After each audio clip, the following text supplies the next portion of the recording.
غامدی۔ السلام علیکم، پروگرام غامدی میں خوش آمدید۔ ناظرین، آج ہم اس موضوع کو اپنی گفتگو کا مرکز بنائیں گے جو پچھلے 206 برس سے اہل ایمان اور ملحدین کے مابین تنازع کی وجہ بنا ہوا ہے، یعنی نظریہ ارتقاء، اور دیکھیں گے کہ کیا نظریہ ارتقاء اسلام سے متصادم ہے یا اسلام تخلیق کی وضاحت کے ارتقائی مراحل سے گزر رہا ہے۔ کیا سام بن نوح سے چلنے والے مذاہب کا نظریہ تخلیق قدیم یونانی فلسفیوں سے ماخوذ ہے؟ اگر خدا کی تخلیق کامل ہے تو بچے معذور کیوں پیدا ہوتے ہیں؟ کیا زمین واقعی 6 دنوں میں تخلیق ہوئی یا اربوں برس کا ارتقائی عمل اس کی تشکیل کا ذمہ دار ہے؟ اور اگر انسانی فکر اور انسانی معاشرہ ارتقائی مراحل سے گزر سکتے ہیں تو انسانی جسم کیوں نہیں؟ یہی بحث ہمارے آج کے پروگرام کا موضوع گفتگو ہے۔ غامدی صاحب، انسان اور زمین کی تخلیق کا اسلامی نقطہ نظر کیا ہے؟ قرآن مجید اصلاً تو اس کو موضوع نہیں بناتا۔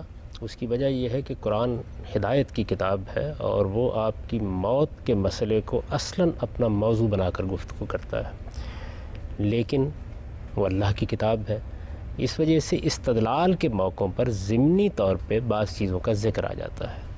چنانچہ کائنات کی تخلیق کے بارے میں بھی قرآن مجید نے بعض باتیں بالاجمال بیان کر دی ہیں، کیونکہ یہ اس کا اصل موضوع نہیں ہے۔ اس وجہ سے ایسا تو نہیں کہ بڑی تفصیلات کی گئی ہوں، لیکن اجمال کے ساتھ بعض باتوں کو اس نے بیان کر دی ہے۔ مثال کے طور پر یہ بات بیان کر دی ہے کہ کائنات اگرچہ اللہ تعالیٰ کے کلمہ کن سے وجود میں آئی ہے، لیکن یہ مختلف مراحل سے گزر کر یہاں تک پہنچی ہے۔ چنانچہ اس کو بیان کیا ہے کہ ہم نے زمین و آسمان کو 6 ادوار میں تخلیق کیا۔ قرآن میں اس کے لیے یوم کا لفظ آتا ہے، جس سے لوگ غلط فہمی میں مبتلا ہو جاتے ہیں۔ قرآن نے خود دوسری جگہ وضاحت کر دی ہے کہ اللہ تعالیٰ کے ایام اور تمہارے ایام میں بہت فرق ہے۔ تمہارے ایام تو 24 گھنٹے کے ہوتے ہیں، لیکن اللہ تعالیٰ کے ہاں ایام بعض اوقات 50 ہزار سال کے بھی ہوتے ہیں۔ چنانچہ فرشتوں کے بارے میں یہ بتایا ہے کہ وہ ایک ایسے دن میں اللہ کے حضور پہنچتے ہیں جو 50,000 سال کے برابر ہوتا ہے۔ تو اس سے یہ اندازہ کیا جا سکتا ہے کہ اصل میں یہ 6 ادوار ہیں جن میں اللہ تعالیٰ یہ کہتے ہیں کہ ہم نے کائنات کی تخلیق کی ہے۔ یہ بات بھی قرآن مجید نے بتا دی ہے کہ جو موجودہ تخلیقی عمل ہے یہ جب شروع ہوا ہے تو اس وقت کان عرشہ علی الماء، یعنی پانی ہی پانی تھا، زندگی کی ابتدا وہاں سے ہوئی ہے۔ اسی طریقے سے یہ بات بھی بتا دی ہے کہ انسان کی تخلیق 2 مراحل میں ہوئی ہے۔ پہلا مرحلہ وہ ہے جس میں وہ زمین کے پیٹ سے پیدا ہوا ہے، اور دوسرا مرحلہ وہ ہے جس میں اب تناسل کا یا نسل کا وہ طریقہ اختیار کر لیا گیا ہے جس میں اب وہ خود اپنی اولاد پیدا کرنے پہ قدرت رکھتا ہے۔ تو یہ قرآن مجید نے چند چیزوں کا اشارہ کیا ہے۔ آپ گفتگو کریں گے تو میں ان کی جو تفصیلات اس نے بیان کی ہیں وہ بھی آپ کی خدمت میں عرض کر دوں گا۔ پھر اس کے بعد قصہ آدم و ابلیس جب زیر بحث آتا ہے تو وہاں قرآن مجید بعض اور حقائق کی طرف توجہ دلاتا ہے جس کا تعلق انسان کی فطرت اور اللہ تعالیٰ کی اس اسکیم سے ہے جو اس نے بعد کے تخلیقی مراحل میں روا رکھی ہے۔ اسی طرح سے انسانی فکر میں جو تغیرات اور تبدیلیاں آتی ہیں اور جو تمدن میں تغیرات اور تبدیلیاں آتی ہیں ان کو بھی قرآن نے جگہ جگہ موضوع بنایا ہے اور یہ بتایا ہے کہ ان کی کیا نوعیت ہے۔ میں نے اس وقت اس کی تفصیل اس لیے نہیں کی کہ ہم ایک تمہید کے طور پر یہ بات کر رہے ہیں، جب بات آگے بڑھے گی تو پھر اس کی بہت سی تفصیلات میں عرض آپ نے کر بھی دوں گا۔ کہا کہ کائنات کی تخلیق سے قبل پانی ہی پانی تھا۔ قرآن مجید میں بھی یہ آتا ہے کہ آسمان اور زمین کی تخلیق سے قبل خدا کا عرش پانی پر تھا۔ تو غامدی صاحب، عام عقل میں یہ بات سمجھ نہیں آتی کہ وہ پانی کس چیز پر کھڑا تھا پھر؟ نہیں، دیکھیے بات یہ ہے کہ یہ بیان نہیں کیا گیا کہ کائنات کی تخلیق سے پہلے ایسے تھا۔ یہ بیان کیا گیا ہے کہ یہ جو زمین کے اوپر تخلیقی عمل شروع ہوا ہے جس میں زندگی پیدا ہوئی ہے، اس وقت اللہ تعالیٰ کی حکومت پانی پر قائم تھی۔ یعنی یہ اس زمین کا ذکر ہے جس زمین پر ہم بیٹھے ہوئے ہیں۔ قرآن مجید آسمانوں کی تخلیق کا ذکر الگ پیرائے میں کرتا ہے، زمین پر پیدا ہونے والی زندگی کو الگ طریقے سے بیان کرتا ہے، اور پھر یہ بھی بتاتا ہے کہ اس میں کتنی مدت صرف ہوئی ہے۔ مثال کے طور پر وہ یہ کہتا ہے کہ جو بنیادی ڈھانچہ ہے زمین و آسمان کا وہ 2 دن میں وجود پذیر ہو گیا، یا 2 ادوار میں آپ کہہ لیجئے وجود پذیر ہو گیا۔ پھر اس کے بعد یہ بتاتا ہے کہ اس میں پھر 4 دن میں زندگی کی یہ صورتیں پیدا ہوئی ہیں جو آج ہم زمین پر دیکھتے ہیں۔ یعنی زمین میں اللہ تعالیٰ نے جو برکتیں رکھی ہیں، جو تنوع رکھا ہے، جس طرح زندگی جہاں نمودار ہوئی ہے، جن مراحل سے گزری ہے، تو اس کے معنی یہ ہے کہ جو مجموعی تخلیق ہے اس سے کم و بیش دگنا عرصہ لگا ہے کہ جس میں جا کر یہ پایۂ تکمیل کو پہنچی ہے۔ تو گاندھی صاحب، کیا خدا کن کہہ کر چشم زدن میں زمین و آسمان کو تخلیق نہیں کر سکتا تھا؟ کیا خدا کو بھی 6 دن لگ گئے زمین و آسمان بنانے میں؟ دیکھیے، بات یہ ہے کہ اللہ تعالیٰ جب کسی چیز کو اہتمام کے ساتھ کرتے ہیں تو وہ اس کو ہمیشہ مختلف ادوار سے گزار کر پایۂ تکمیل کو پہنچتے ہیں۔ کہنے کو تو آم کا پودا چشم زدن میں اگایا جا سکتا ہے، لیکن اس کی جو صلاحیت نمودار ہوتی ہے اور جن مراحل سے گزر تک اس کے پھل میں وہ رس آتا ہے جو آپ کے لیے حظ کا باعث بنتا ہے، اس کو مختلف موسموں سے گزارا جاتا ہے۔ تو اللہ تعالیٰ تو کلمہ کن کہہ کے کسی چیز کو بھی تخلیق کر دیں، اور چنانچہ قیامت کے موقع کے اوپر جب وہ ایک سور پھونکا جائے گا اور دنیا کو دوبارہ وجود میں لائیں گے تو وہ کہتے ہیں کہ میں چشم زدن میں اس پورے کے پورے نظم انسانی کو ختم کر دوں گا، اور ختم کر کے یوم تبدل الارض غیر الارض والسماوات، اسی زمین و آسمان کو ایک نئے زمین و آسمان میں تبدیل کر دوں گا۔ لیکن ان کے کام کرنے کے دونوں طریقے ہیں، یعنی بعض اوقات وہ ایک چیز کو مراحل سے گزارتے ہیں، ان کے پیچھے اس کی حکمت موجود ہوتی ہے۔ بچہ ہے مثال کے طور پر، یہ بالکل ممکن تھا کہ 20-25 سال کی عمر میں آپ درخت سے اتار کے لے آتے، آسمان سے نازل ہو جاتا، لیکن اس کو مختلف مراحل سے گزارا جاتا ہے۔ وہ ماں کے پیٹ میں بہت سے مراحل طے کرتا ہے، اس کے بعد بھی جب وہ دنیا میں آتا ہے تو ایک ناتمام وجود ہوتا ہے، پھر وہ بچپن کے، لڑکپن کے، شباب کے مراحل سے گزرتا ہوا ایک مرتبہ پھر بڑھاپے کی دہلیز پر قدم رکھ دیتا ہے۔ تو یہ اللہ تعالیٰ نے جو ارتقاء رکھا ہے، اور اس ارتقاء کے ذریعے سے مختلف مراحل سے انسان گزرتا ہے، یا کائنات گزرتی ہے، یا تخلیقی عمل گزرتا ہے، اس سے وہ حکمت، وہ معنویت وجود میں آتی ہے جو انسان کو غور و فکر کا سامان دیتی ہے۔ آپ ایوولوشن کی نفی نہیں کرتے؟ دیکھیے، ارتقاء تو اس کائنات کے ذرے ذرے میں کار فرما ہے۔ نوعیت ارتقاء کیا ہے یہ زیر بحث ہے۔ یعنی ایک ارتقاء کا وہ تصور ہے جو ڈارون نے پیش کیا، یا ارتقاء پسند مفکرین عام طور پر جس کی دعوت دیتے اور تبلیغ کرتے ہیں، اور جس کا سادہ الفاظ میں نقشہ یہ ہے کہ ابتدائی لحمی سالموں سے خلیہ وجود میں آیا ہے، اور پھر اس سادہ تخلیق نے آہستہ آہستہ جاندار تخلیقات کی صورت اختیار کر لیا، اور اس میں بھی پہلے چھپکلی نما کچھ جانور وجود میں آئے ہیں، پھر اس کے بعد پانی کے جانور وجود پذیر ہوئے ہیں، پھر اس کے بعد پرندوں کی ایک دنیا آتی ہے۔ یہ جو تصور ہے، اس تصور کی کوئی بنیاد نہیں ہے، لیکن قرآن مجید بجائے خود انواع میں ارتقاء کا ایک تصور پیش کرتا ہے۔ ارتقاء اور چیز ہے، ارتقاء تو دیکھیے نا کہ یہ بچے کی تخلیق میں بھی ہو رہا ہے، لیکن یہ انسان ہے جس کا جرثومہ ہے، یہ انسان ہے جس سے جنین بنا ہے، یہ انسان ہے کہ جس نے مختلف مراحل طے کیے ہیں، یہ انسان ہے جو بچپن، لڑکپن اور حرم و شیب کے مراحل سے گزرتا ہے۔ تو انسان ہی ہے کہ جو ارتقاء کے مراحل سے گزرتے گزرتے آہستہ آہستہ شباب کو پہنچتا ہے، اور دیکھیں اس کی بہت سی صلاحیتیں وقت کے ساتھ نمودار ہوتی ہیں۔ مثال کے طور پر جنسی جبلت 15-16 سال کی عمر سے پہلے نمودار نہیں ہوتی، شعور کے بعض مراحل اس سے پہلے فرائڈ تو نہیں اس بات ہوتے، کی نفی کرتے ہیں۔ اس طرح کی بہت سی چیزیں۔ اس کا ایک پہلو وہ ہے جو غیر شعوری ہوتا ہے، یعنی فرائڈ جو بات کہتا ہے وہ یہ ہے کہ وہ ایک غیر شعوری احساس ہے۔ ظاہر ہے کہ وہ اندر تو موجود ہے، لیکن اس کا ظہور پذیر ہونا انسان کے شعوری عمل کے ذریعے سے اس میں ایک وقت لگتا ہے۔ تو اس طرح کی بہت سی چیزیں ہیں کہ جو وقت کے ساتھ طے ہوتی ہیں۔ جو تو میں نے عرض کیا نا کہ جب بچہ پیدا ہوتا ہے تو پورا انسان ہوتا ہے، بہت سی چیزوں کو شناخت کر رہا ہوتا ہے، بلکہ اب تو یہاں تک کہ جدید نفسیات پہنچ گئی ہے کہ وہ یہ کہتے ہیں کہ بچہ اپنے اس عمل سے بھی واقف ہوتا ہے جب وہ ماں کے پیٹ سے باہر آ رہا ہوتا ہے۔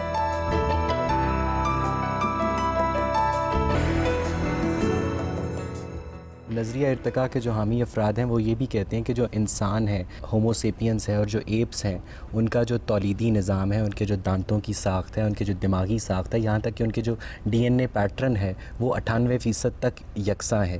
تو گاندھی صاحب صرف 2% تبدیلیوں کی وجہ سے انسان وجود میں آیا۔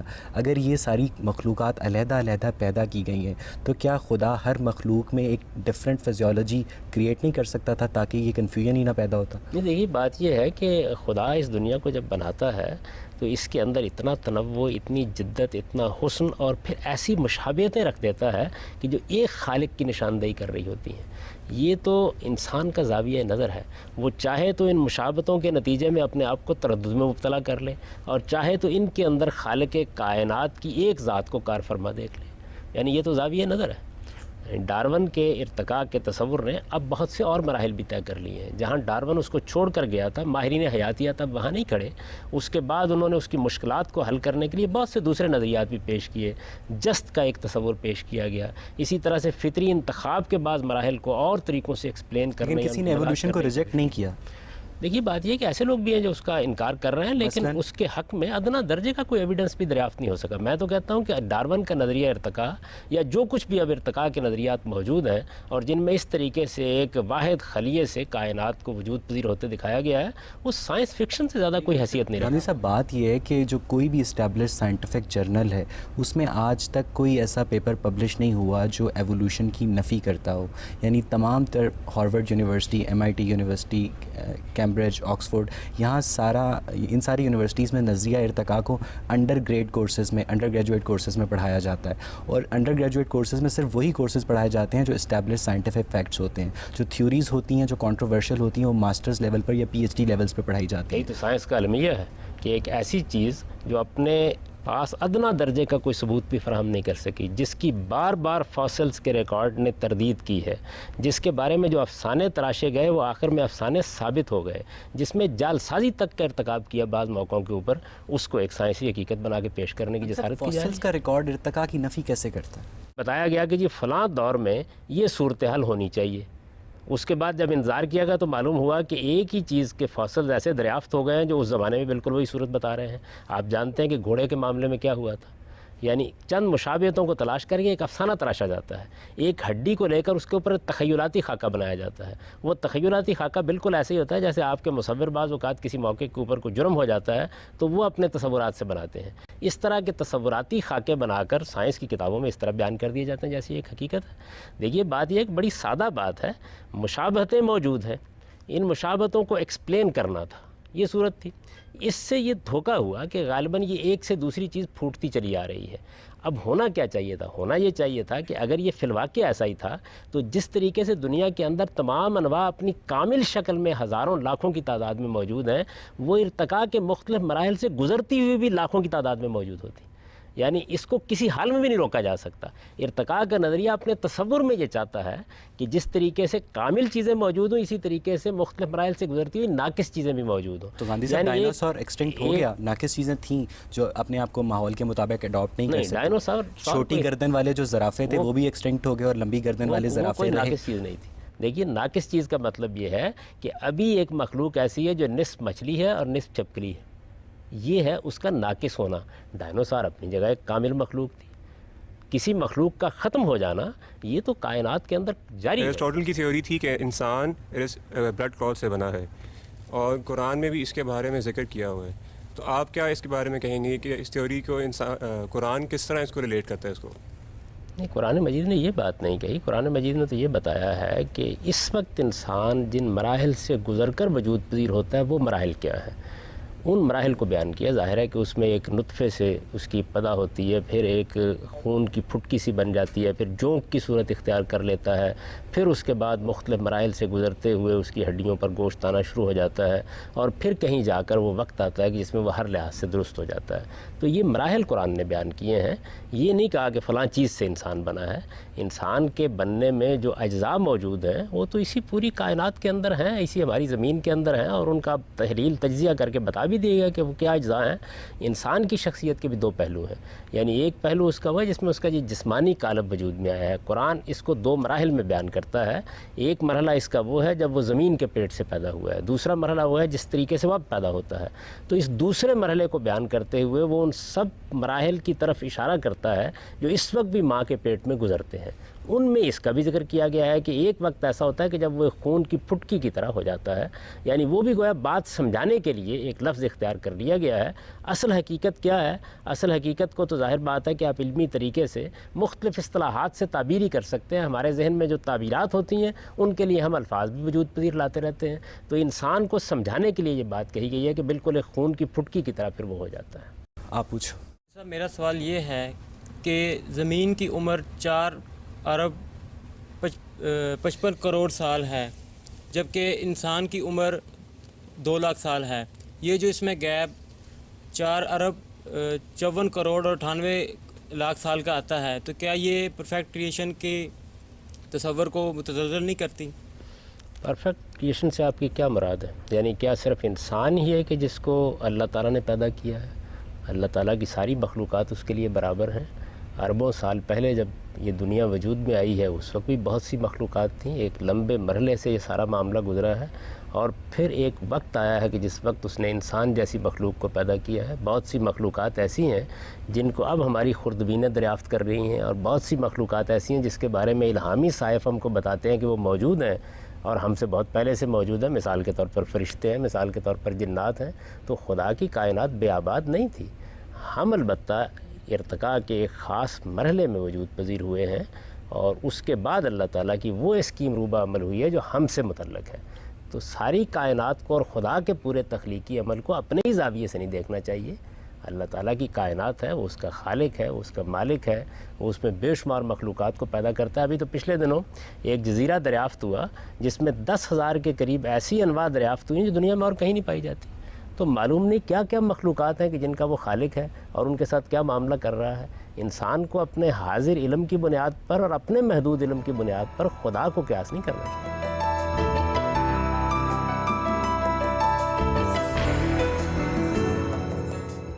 غازی صاحب، قدیم یونانی فلسفیوں کی رائے تھی کہ جو کائنات ہے وہ عناصر اربع یعنی آگ، مٹی، ہوا اور پانی سے مل کر بنی ہے. اب قرآن مجید بھی انسان کے تخلیق کے ماخذ کے طور پر مٹی اور پانی کے ملے جلے استعارے استعمال کرتا ہے. تو کیا جو سامی مذاہب ہیں ان کا نظریہ تخلیق قدیم یونانی فلسفیوں کے نظریہ تخلیق کی ایکسٹینشن ہے؟ کائنات کے عناصر کیا ہیں یہ ایک الگ بحث ہے، اور یہ بالکل ایک الگ بحث ہے کہ انسان کی تخلیق کی ابتدا کہاں سے ہوئی ہے. یہ دو الگ الگ چیزیں ہیں. قرآن یہ نہیں بیان کر رہا کہ انسان کے عناصر کیا ہیں جن سے وہ بنا ہے.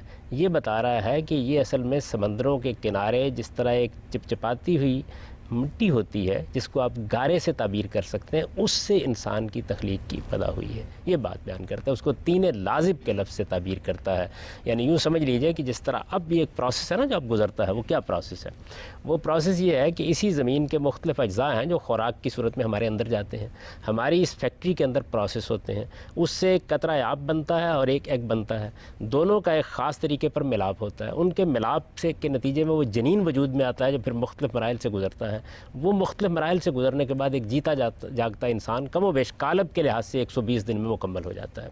اب جو ہمارے ہاں پروسیس ہے وہ یہ ہے. یہی پروسیس بینے اسی طریقے سے زمین کے پیٹ میں ہوا ہے. یعنی وہی زمینی اجزاء جو اب ہم خوراک کی صورت میں اس فیکٹری میں ڈالتے ہیں وہ اسی طریقے سے گارے اور مٹی کے آمیزے کے اندر وجود پذیر ہونا شروع ہوئے ہیں. اور پھر آہستہ آہستہ انہوں نے جس طرح اب مختلف مراحل سے گزر کر مختلف مراحل سے گزرتے ہوئے وہ ایک انسان کی صورت اختیار کرتے ہیں. بالکل اسی طریقے سے انسان کی صورت اختیار کر گیا. یہاں تین مختلف باتیں ہیں. ایک کائنات جو سائنسی علم کے مطابق ہیں، ایک کائنات کا آغاز ہے، ایک زمین کا آغاز ہے، اور ایک اس پر زندگی کا آغاز ہے. تو میں تینوں کو ڈیفرنٹ سکیل پہ آپ سے پوچھوں گا، کیونکہ کائنات کے آغاز کے بارے میں سائنس یہ کہتی ہے کہ 15 بلین ایئرس بیفور یہ سٹارٹ ہوا ایک بڑے دھماکے کے ساتھ، جسے ہم ٹیکنیکلی بگ بینگ تھیوری کہتے ہیں. اس کے بعد کہتے ہیں کہ 5 بلین ایئر ہماری اس زمین کی عمر ہے، اور اس کے بھی بعد یہاں پر زندگی شروع ہوئی کسی ادنا حالت میں. اب جو کائنات کا آغاز ہے اس کو جو تھیوریز بتا رہی ہیں وہ فزیکل تھیوریز ہیں، اور ان میں بھی ارتقاء کا تصور ہے. بگ بینگ تھیوری میں یہ کہا گیا کہ کائنات کا آغاز نتھنگنیس سے شروع ہوا اور ایک بڑے دھماکے کے ساتھ چھوٹے چھوٹے ذرے بنے، پھر اس کے بعد نیوٹران بنے، کوارک سے نیوٹران بنے، وہاں سے جو مادہ اور یہ کائنات بنی. تو فزیکل ورلڈ میں جو ارتقاء کا تصور بتایا گیا اس کے سائنسی ثبوت موجود ہیں. تو کیا آپ فزیکل ورلڈ میں طبعی جو کائنات ہے اس میں بھی ارتقاء سے انکار کریں گے؟ میں نے تو یہ عرض کیا کہ ارتقاء سے تو انکار قرآن بھی نہیں کرتا. ارتقاء سے انکار کوئی صاحب عقل بھی نہیں کر سکتا. ارتقاء تو جاری ہے. ارتقاء کیسے ہوا ہے؟ ایک تصور وہ ہے جو ڈارون نے پیش کیا، اور ایک تصور وہ ہے جو قرآن مجید پیش کرتا ہے. یعنی ارتقاء تو اس وقت بھی ہوتا ہے. میں نے تو اس کی مثال دی آپ کو کہ ایسا نہیں ہوتا کہ 25-30 سال کا ایک نوجوان آسمان سے نازل ہو جاتا ہے. اب بھی مختلف مراحل سے گزرتا ہے انسان، اس کے بعد وجود پذیر ہوتا ہے. سوال یہ ہے کہ اس کا صحیح تصور کیا ہے. تو میں نے یہ عرض کیا کہ قرآن مجید یہ بتاتا ہے کہ انسان کی تخلیق 2 مراحل میں ہوئی ہے. پہلا مرحلہ وہ ہے کہ جس کے اندر یہ زمین کا پیٹ ہی اس کے لیے ماں کا پیٹ بنا ہے، اور اس کے اندر ہی وہ ترکیب پیدا ہوئی ہے کہ جس کے نتیجے میں وہ مراحل گزرے ہیں جو اس وقت گزرتے ہیں. اس وقت کس طرح سے انسان پیدا ہوتا ہے؟ یعنی ایک فیکٹری ہے نا جو اللہ تعالیٰ نے اندر لگا دی ہے، اس کے اندر وہی اجزاء جاتے ہیں جو خوراک کے ذریعے سے ہم اپنے جسم میں داخل کرتے ہیں. انہی کے اندر وہ سارا کیمیاوی عمل ہوتا ہے جس کے نتیجے میں وہ قطرہ آب وجود میں آتا ہے جس سے انسانی تخلیق کی ابتدا ہوتی ہے. یہ عمل جو اس وقت اسی مٹی کے اندر پیدا ہونے والی چیزوں کو کھانے اور پینے سے یہ عمل سارا کا سارا وجود پذیر ہو جاتا ہے. یہ عمل مٹی کے پیٹ میں کیوں نہیں ہو سکتا, زمین کے پیٹ میں کیوں نہیں ہو سکتا, یہ گارے کے اندر کیوں نہیں ہو سکتا؟ یہی عمل ہے جو اس جگہ ہوا ہے. یعنی ایک ہی عمل ہے, یوں سمجھ لیجئے کہ اب وہ ماں کے پیٹ میں ہو رہا ہے, اس وقت زمین کے پیٹ میں ہو گیا ہے. اس وقت بھی ارتقاء کے مراحل سے گزرتا ہے, اب بھی ارتقاء کے مراحل سے گزرا ہے, لیکن ارتقاء کا یہ تصور اس تصور سے بالکل مختلف ہے جو عام طور پر ہمارے ہاں سائنس کی کتابوں میں لکھا ہوا آپ کو ملتا ہے. اس کی حیثیت یقین کیجئے بالکل سائنس فکشن کی, یعنی اس کے حق میں کوئی ایک ثبوت بھی آج تک فراہم نہیں ہو سکا. لیکن چونکہ وہ عقیدہ بن چکا ہے, اس کے ساتھ الہاد کا پورا تصور وابستہ ہو چکا ہے, اور بہت سے لوگ ایسے ہیں کہ جو جذباتی وابستگی رکھتے ہیں اس کے ساتھ. اس وجہ سے اس کے خلاف بڑے سے بڑا ایویڈنس بھی جب سامنے آ جاتا ہے تو اس کو قبول کرنے اور اس درجے میں اس کو بیان کرنے کے لیے تیار نہیں ہوتے. لیکن اگر اب آپ اس کا مطالعہ کریں تو آپ کے سامنے یہ چیزیں آ جائیں گی کہ کتنے تصورات قائم کیے گئے, کتنے تخیلاتی گروندے بنائے گئے, کس کس طرح کے خیالی نقشے لوگوں کے سامنے رکھے گئے, اور اس کے بعد ایک ہڈی کے اوپر معلوم نہیں کیا کیا کائنات تعمیر کی گئی, اور بعد میں معلوم ہوا کہ بالکل افسانہ تھا, اس کی کوئی حقیقت نہیں تھی. اس وقت تک فاسلز کا جتنا ریکارڈ دستیاب ہے, جب ہم بیٹھے ہوئے گفتگو کر رہے ہیں, ادنا درجے میں بھی کسی درمیانی مخلوق کا کوئی تصور سامنے نہیں آیا, جبکہ عقل کہتی ہے اور منطق کہتی ہے کہ اگر یہ عمل ہوا ہے تو ہزاروں کی تعداد نہیں, لاکھوں کی تعداد میں فاسلز ہونے چاہیے. آپ نے انسان کے بننے کے ڈفرینٹ مرحلے بیان کیے, جو کہ قرآن پاک میں سورہ مومنون کی آیت نمبر 13 میں آتا ہے کہ اللہ تعالیٰ نے نطفے سے لوتھڑا, لوتھڑے سے بوٹی, اور پھر بوٹی سے ہڈیاں بنائیں اور پھر ان ہڈیوں پر گوشت چڑھایا. پر دوسری طرف سائنس ہمیں یہ بات ثابت کر کے بتاتا ہے کہ ہڈیاں اور گوشت باری باری نہیں بلکہ میزوڈرم سے ایک ساتھ بننا سٹارٹ ہوتے ہیں. تو آپ اس پوائنٹ پر مذہب کو کس طرح سے ڈیفینڈ کریں گے؟ نہیں, دیکھیے بات یہ, قرآن مجید وہاں یہ نہیں بیان کر رہا کہ یہ کس ترتیب کے ساتھ وجود میں آتے ہیں, وہ یہ بتا رہا ہے کہ یہ سارا عمل کس طریقے سے ہوتا ہے. یعنی یہ مقصود نہیں ہے وہاں بیان کرنا کہ آپ کو سائنسی طریقے سے یہ بتانا ہے کہ دیکھیے یہ چیز بن گئی ہے, پھر اس میں یہ چیز بن گئی ہے. اللہ تعالیٰ اپنی قدرت کو بیان کر رہے ہیں کہ تم دیکھتے ہو کس طرح ہڈیوں کے اوپر گوشت چڑھ جاتا ہے, تم دیکھتے ہو کس طرح ایک معمولی سی خون کی پھٹکی ہوتی ہے اور کن مراحل سے گزر کے کہاں تک پہنچ جاتی ہے, ایک قطرہ آب ہوتا ہے اور کن مراحل سے گزرتا ہے, اس کو بیان کر رہے ہیں. سر ابھی آپ نے کہا کہ سائنس, آپ کی بات سے میں یہ مطلب لے لوں کہ سائنس اور ریلیجن یا مذہب جو ہے آپس میں کانٹراڈکٹ نہیں کر رہے. سائنس اور مذہب یہی ایک ہی بات کر رہے ہیں کہ ٹھیک ہے انسان ان مرحلوں سے گزر کے وجود میں آیا ہے. تو کیا سائنس کی جو ایولیوشن کی تھیوری ہے پھر وہ سچ نہیں ہو جاتی کہ اگر؟ یہ بات یہ ہے کہ یہ دو الگ الگ باتیں ہیں. اس وقت انسان جن مراحل سے گزرتا ہے اس کو تو کسی وقت بھی دیکھا جا سکتا ہے, وہ تو بالکل ایک تجربے اور مشاہدے کی چیز ہے. آپ جب چاہیں اس کے مختلف مراحل کا مشاہدہ کر لیں, اس کا تجربہ کر لیں, آپ جب چاہیں لوگوں کو دکھا دیں وہ سارے کے سارے مراحل. وہ تو بلکہ لوگ حیران ہیں اس بات کے اوپر کہ قرآن مجید میں ایک امی کی زبان سے یہ کلام صادر ہوا اور اس میں کس قدر صحیح طریقے سے یہ سارے کے سارے مراحل بیان کر دیے گئے ہیں. یعنی بالکل ٹھیک ترتیب کے ساتھ بیان ہو گئے ہیں, جس طرح کی ترتیب, جس طرح کی ترکیب اس وقت ہم دیکھتے ہیں. یہ تو مشاہدے کی چیز ہے. اس سے پہلے انسان کے اوپر کیا مراحل گزرے ہیں اس کے بارے میں جو بات کہی جا رہی ہے اس کا تعلق مشاہدے سے نہیں ہے, اس کا تعلق قیاسات سے ہے. اور وہ قیاسات نظریہ ارتقاء کے عنوان کے تحت لوگوں نے بیان کیے, ان کو لوگوں کے سامنے پیش کیا, دعویٰ کیا کہ اس کے اندر کوئی حقیقت ہو سکتی ہے, یہ تمنا ظاہر کی کہ مستقبل میں اس کے لیے ایویڈنس میسر آ جائے گا, لیکن بدقسمتی سے ایسا نہیں ہو سکا. اب یہ ارتقاء کا نظریہ ایک عقیدہ بن چکا ہے. جس طریقے سے مذہبیات میں عقیدے ہوتے ہیں, بالکل اسی طرح سائنس میں بھی بدقسمتی سے عقیدے پیدا ہو جاتے ہیں. تو ایک نظریے کو حقیقت کی طرف کے طریقے پہ پیش کرنے کا عمومی رجحان پیدا ہو گیا ہے. درحال ہے کہ ایسا نہیں ہے, ابھی تک وہ ایک فکشن ہے. اس کے پیچھے جو ایویڈنس چاہیے وہ کسی درجے میں بھی میسر نہیں ہو سکا. جتنی باتیں کہی گئیں سب کی سب وقت کے ساتھ غلط ثابت ہو گئی.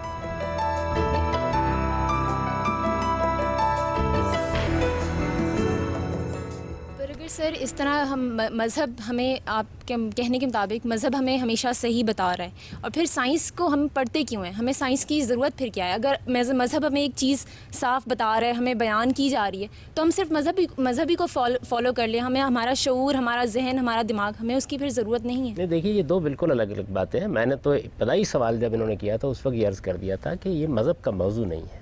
مذہب کا موضوع ہماری موت کا مسئلہ ہے. موت آنے والی ہے, اس کے بعد کیا ہونے والا ہے, اللہ تعالیٰ نے یہ دنیا کیوں بنائی ہے, اس کی کیا اسکیم اس میں پیش نظر ہے, یہاں کی تکلیفوں میں اور یہاں کے غموں میں اور یہاں کے دکھوں میں کیا حکمت ہے جو خدا نے رکھی ہوئی ہے. ہمارے اوپر جو کچھ گزر رہی ہے اس میں ہم کس امتحان سے دوچار کر دیے گئے ہیں, اس میں کامیابی کا راستہ کہاں سے ملے گا, اللہ تعالیٰ اگلی دنیا میں کیا معاملہ کرنے والے ہیں, یہ مذہب کا موضوع ہے. مذہب سائنس بتانے کے لیے نہیں آیا. آپ چارپائی کیسے بنائیں, آپ ایٹم بم کیسے بنائیں, آپ کسی مریض کا علاج کیسے کریں, یہ مذہب کا موضوع نہیں ہے. مذہب آپ کو انجینئرنگ سکھانے کے لیے نہیں آیا, آپ کو طب سکھانے کے لیے نہیں آیا. سائنسی علوم انسان کی ضرورت ہے, ان کو سیکھنا بھی ہے, ان کو پڑھنا بھی ہے, جاننا بھی ہے. ان کے ذریعے سے علم کی نئی دنیایں دریافت ہوتی ہیں, ان کے ذریعے سے تہذیب آگے ترقی کرتی ہے. مذہب کا موضوع اور ہے اور سائنس کا موضوع اور ہے. البتہ کہیں کہیں اللہ تعالیٰ جب اپنی ذات کا تعارف کرا رہے ہوتے ہیں, اپنی قدرت بیان کر رہے ہوتے ہیں, اپنی حکمت بیان کر رہے ہوتے ہیں, تو بعض ایسی چیزیں بھی بیان کر دیتے ہیں جن کا تعلق سائنسی موضوعات سے بھی ہوتا ہے, وہ ضمنی طور پر زیر بحث آتی ہیں.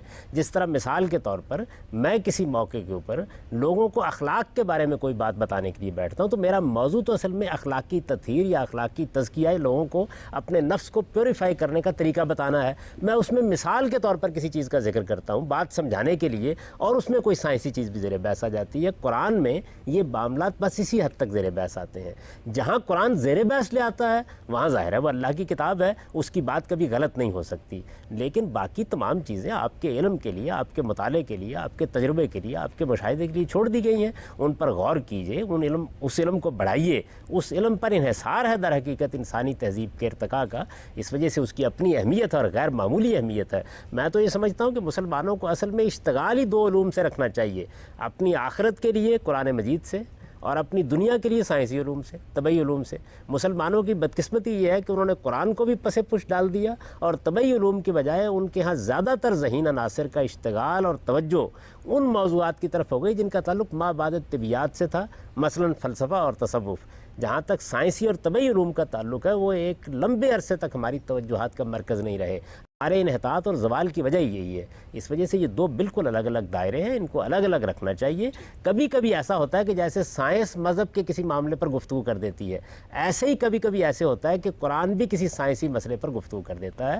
وہ اپنی ضرورت کے تحت کرتا ہے, یعنی اسے مثال کے طور پر خدا کی توحید بیان کرنی ہے, آخرت کا تصور واضح کرنا ہے, اللہ تعالیٰ کی انفس و آفاق میں نشانیوں کو بیان کرنا ہے, اس میں کہیں ضمناً کسی چیز کا ذکر آ جاتا ہے. قرآن کا یہ اعجاز ہے, غیر معمولی بات ہے. یہ آج سے 200 سال پہلے کی کتاب آپ اٹھا کے دیکھیں, بے شمار باتیں آپ کو مزے کا خیز نظر آ جائیں گی. ایک امی کی پیش کردہ کتاب ہے, 14 صدیاں کم و بیش اس پر گزر چکی ہیں, ایک حرف بھی ایسا نہیں ہے کہ جو اپنی جگہ سے ٹل سکا ہو. تو یہ وجہ ہے. میرا سوال یہ ہے کہ قرآن بھی بات کرتا ہے اور مراحل کی جتنے سائنسدان ہیں جنہوں نے ایوولوشن کی تھیوری پیش کی وہ بھی بات کرتے ہیں, تو کیا سائنس ایک راستہ فراہم کر رہی ہے جس سے ہم ارتقاء کا اور باقی علوم کے بارے میں جان رہے ہیں؟ تو پھر مطلب اس کا کوئی پوائنٹ ہی نہیں بنتا کہ ہم کانٹرڈکٹ کریں سائنس سے اور اسلام سے. ہم تو ایسا کر بھی نہیں رہے, ہم تو جائزہ لے رہے ہیں دونوں کا الگ الگ. یعنی یہ دیکھنے کی کوشش کر رہے ہیں کہ سائنس جو بات بیان کر رہی ہے کیا وہ حقیقت بن گئی ہے. جب حقیقت بن جاتی ہے کوئی چیز تو اس وقت اس کو سائنٹیفک فیکٹ کے طور پر پیش کرنا چاہیے. نظریہ ہوتا ہے, نظریہ اصل میں ایک مفروضہ ہے جس کا آپ جائزہ لے رہے ہوتے ہیں, اور آپ یہ دیکھ رہے ہوتے ہیں کیا اس کے حق میں ہمیں کوئی ایویڈنس مل جاتا ہے. یہ بالکل درست ہے کہ علم اصل میں نظریات پیش کرنے سے بڑھتا ہے اور اس کو بڑھنا چاہیے. اس وجہ سے اگر حیاتیات کے ماہرین نے ارتقاء کا نظریہ پیش کیا تو کوئی جرم نہیں کیا, ایک نقطہ نظر انہوں نے بیان کیا, اب اس کے حق میں کچھ ایویڈنس آنا شروع ہو جائے گا یا اس کے خلاف آنا شروع ہو جائے گا. یہ عمل ایسے ہی جاری رہتا ہے, باقی علوم میں بھی ایسے ہی ترقی ہوتی ہے. بدقسمتی کیا ہوئی ہے؟ بدقسمتی یہ ہوئی ہے کہ جب اس کے خلاف شواہد آنے شروع ہو گئے تو سائنس اس کے ساتھ عقیدے کی نوعیت کی وابستگی کر کے بیٹھ گئی. مختلف اہل علم نے باقاعدہ اس بات کے اوپر غم کا اظہار کیا کہ اس نظریے کے حق میں ہمیں شواہد مل کیوں نہیں رہے. یہ سائنسدان کا کام نہیں ہے. یہ جب کوئی چیز عقیدہ بنتی ہے تو تب یہ چیز پیدا ہوتی ہے. سائنسدان کا کام تو یہ ہے کہ وہ حقائق کا سامنا کرے, جو چیز سامنے آتی ہے دیانتداری کے ساتھ دنیا کو بتائے. دنیا کو بتائے یہ بات کہ آج تک اس نظریے کے حق میں کوئی ایک ایویڈنس بھی ایسا میسر نہیں آ سکا جو شکوک اور شبہات سے بالاتر ہو. نظریہ ہے, غور و فکر جاری رکھیے, کوئی نہیں روکتا اس کے اوپر سے, لیکن جن موضوعات پر قرآن نے کہیں کلام کر دیا ہے ان موضوعات پر قرآن کا موقف بھی جاننا چاہیے, معلوم کرنا چاہیے. اگر قرآن مجید ہم کو یہ بتاتا ہے کہ انسانی تاریخ کیسے شروع ہوئی ہے, اگر وہ یہ بتاتا ہے کہ آدم علیہ السلام سے دنیا کو ہدایت کیسے ملنا شروع ہوئی ہے, تو یہ قرآن کا موضوع ہے. قرآن نے اس کو جب موضوع بنا لیا ہے تو اس کو بھی جانیں گے, اور علم جو کچھ کہتا ہے اس کو بھی سنیں گے, اور اس کے بعد اس بات کا کوئی امکان نہیں ہے کہ خدا کی بنائی ہوئی کائنات میں اور خدا کی کہی ہوئی بات میں کوئی تضاد ثابت ہو جائے. اس کا کوئی امکان نہیں. عامر صاحب, آپ ماہرین بشریات اور حیاتیاتی سائنسدانوں پہ کیا شعوری طور پر بددیانتی کا الزام لگا رہے ہیں؟ دیکھیے, بات یہ ہے کہ بددیانتی کا الزام لگانے کا تو کسی کو بھی کسی پر کوئی حق نہیں ہے, لیکن جب ایسے شواہد سامنے آ جاتے ہیں کہ جس میں یہ صاف محسوس ہو رہا ہوتا ہے کہ آپ کے سامنے ایک حقیقت آ گئی اور آپ اس کا اعتراف نہیں کرتے, دیکھیے بعض اوقات ایسا بھی ہوتا ہے کہ لاشعوری طور پر بھی آدمی اس طرح کی حرکتوں کا ارتکاب کر ڈالتا ہے. اہل مذہب نہیں کرتے. انہوں نے جب ایک عقیدہ قائم کر لیا ہوتا ہے, جب ایک نظریہ قائم کر لیا ہوتا ہے, جب وہ کسی خاص فرقے سے وابستہ ہو گئے ہوتے ہیں, ان کے اندر بھی یہ ذہنیت پیدا ہو جاتی ہے. یہ انسان کی کمزوریوں میں سے ہے. ہمارا خیال تھا کہ سائنسدان ان کمزوریوں سے اپنے آپ کو پاک رکھیں گے, ان کے علم کی نوعیت ہی ایسی تھی, لیکن ایسا ہو نہیں. سورہ مومنون کی 27ویں آیت میں آتا ہے کہ اللہ تعالیٰ نے سیلاب عظیم سے پہلے حضرت نوح کو حکم دیا کہ ہر جاندار کا جوڑا اپنی ایک کشتی میں سوار کر لیں.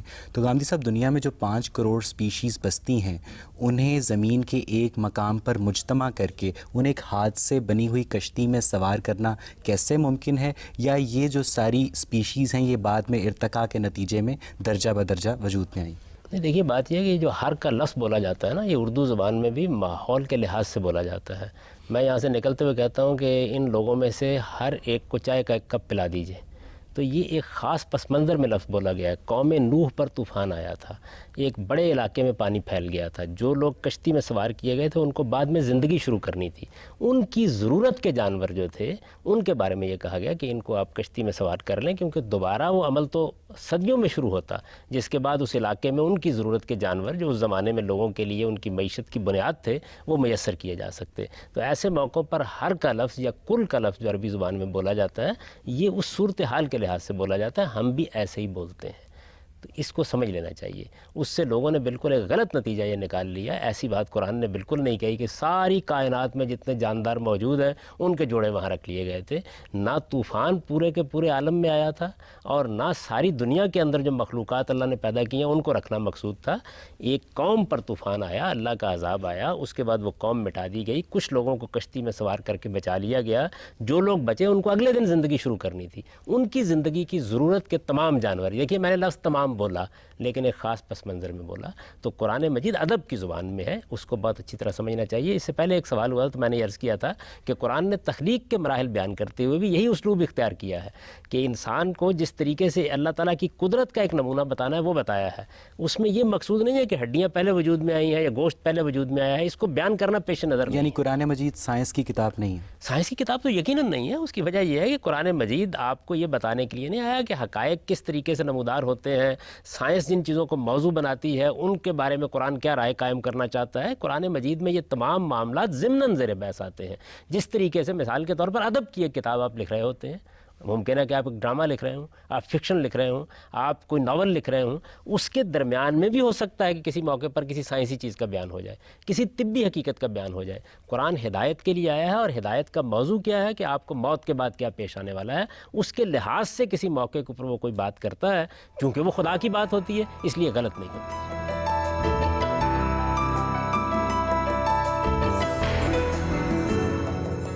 یہ سب حیاتیات کی مجبوری ہے کہ ہر جاندار چیز سے ہی سے پیدا ہوتی ہے.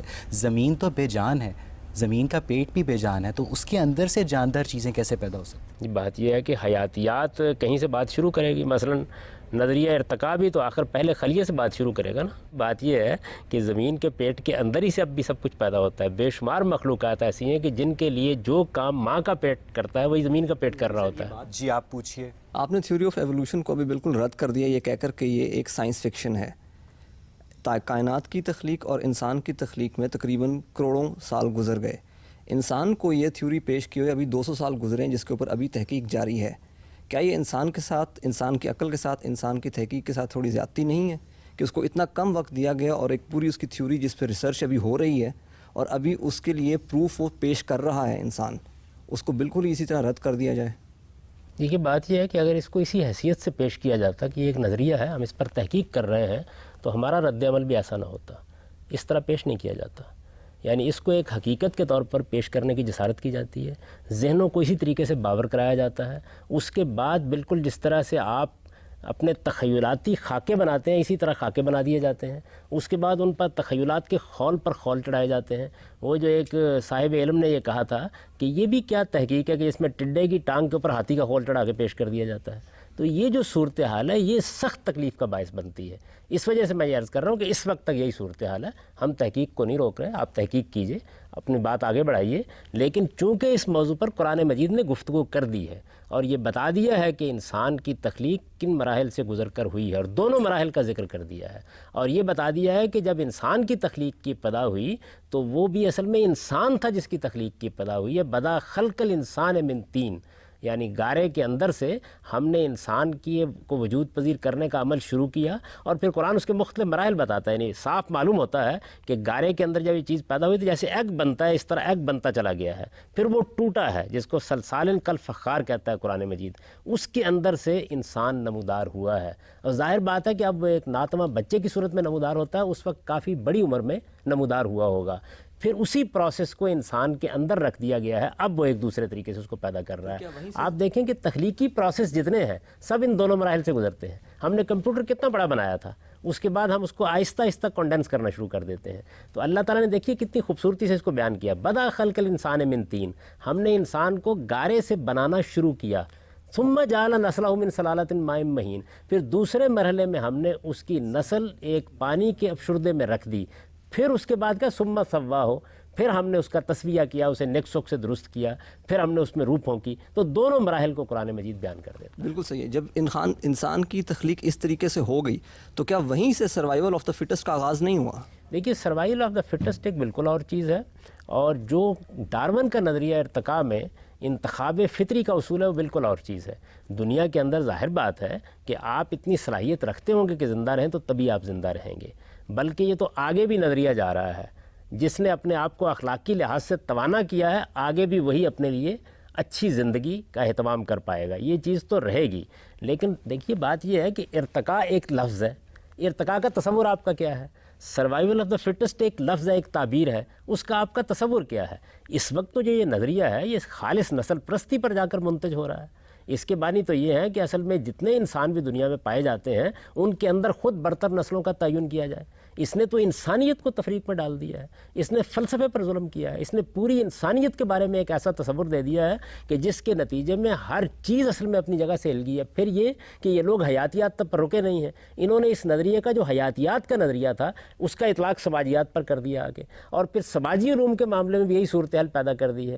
آپ دیکھیے کہ اگر سماجی علوم میں آپ مختلف سائنسز کو شامل کر لیں اور ان کے ارتقاء کے اوپر ایک نظر ڈالیں تو آپ کے سامنے کچھ اور حیرت انگیز انکشافات ہوں گے جو حیاتیات میں جس طریقے کی تبدیلیاں بتائی جا رہی ہیں اس سے بالکل مختلف ہے, لیکن ایک ذہن بن گیا ہے, ایک عقیدہ بن گیا ہے, اس کے لحاظ سے چیزیں دیکھی جاتی ہیں. اس وجہ سے ہم اس پر تنقید کر رہے ہیں.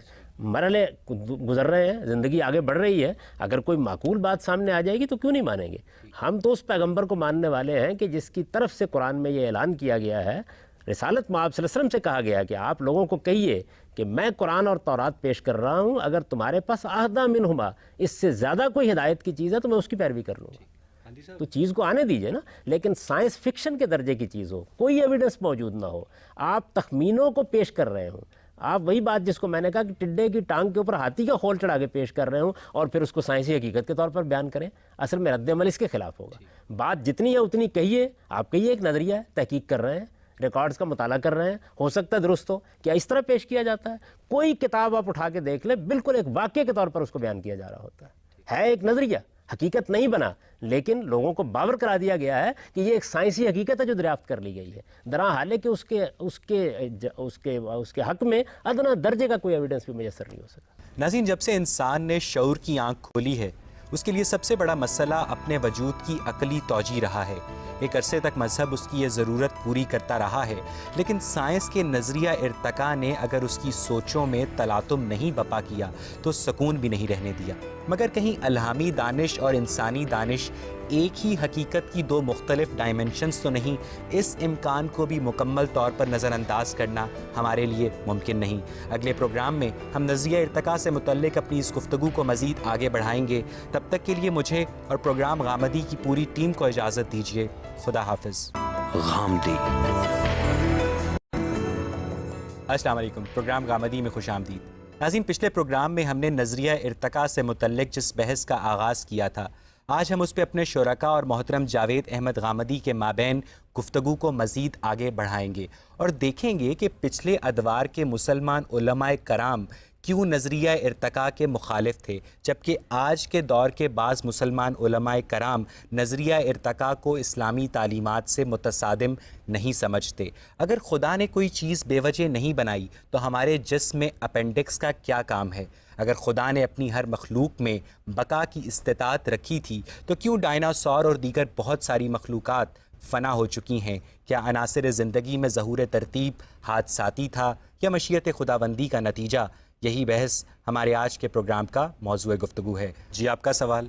میرا سوال یہ ہے کہ آدم اور حوا سے آگے زندگی مطلب کیسے چلی؟ کیا ان کے بچوں کے اندر شادیاں مطلب بہن بھائیوں کی شادیاں الاؤڈ تھیں اس وقت؟ عام طور پر لوگ یہ بیان کرتے ہیں، اس کو قرآن نے موضوع نہیں بنایا، کسی صحیح روایت میں بھی کوئی بات بیان نہیں ہوئی، لیکن عام طور پر لوگ یہ خیال کرتے ہیں کہ ایک بہن کو چھوڑ کر دوسری سے شادی کر لی جاتی تھی۔ یہ جو رشتوں کی حرمت کا معاملہ ہے یہ انسانی تمدن کے ساتھ آگے بڑھتا رہتا ہے۔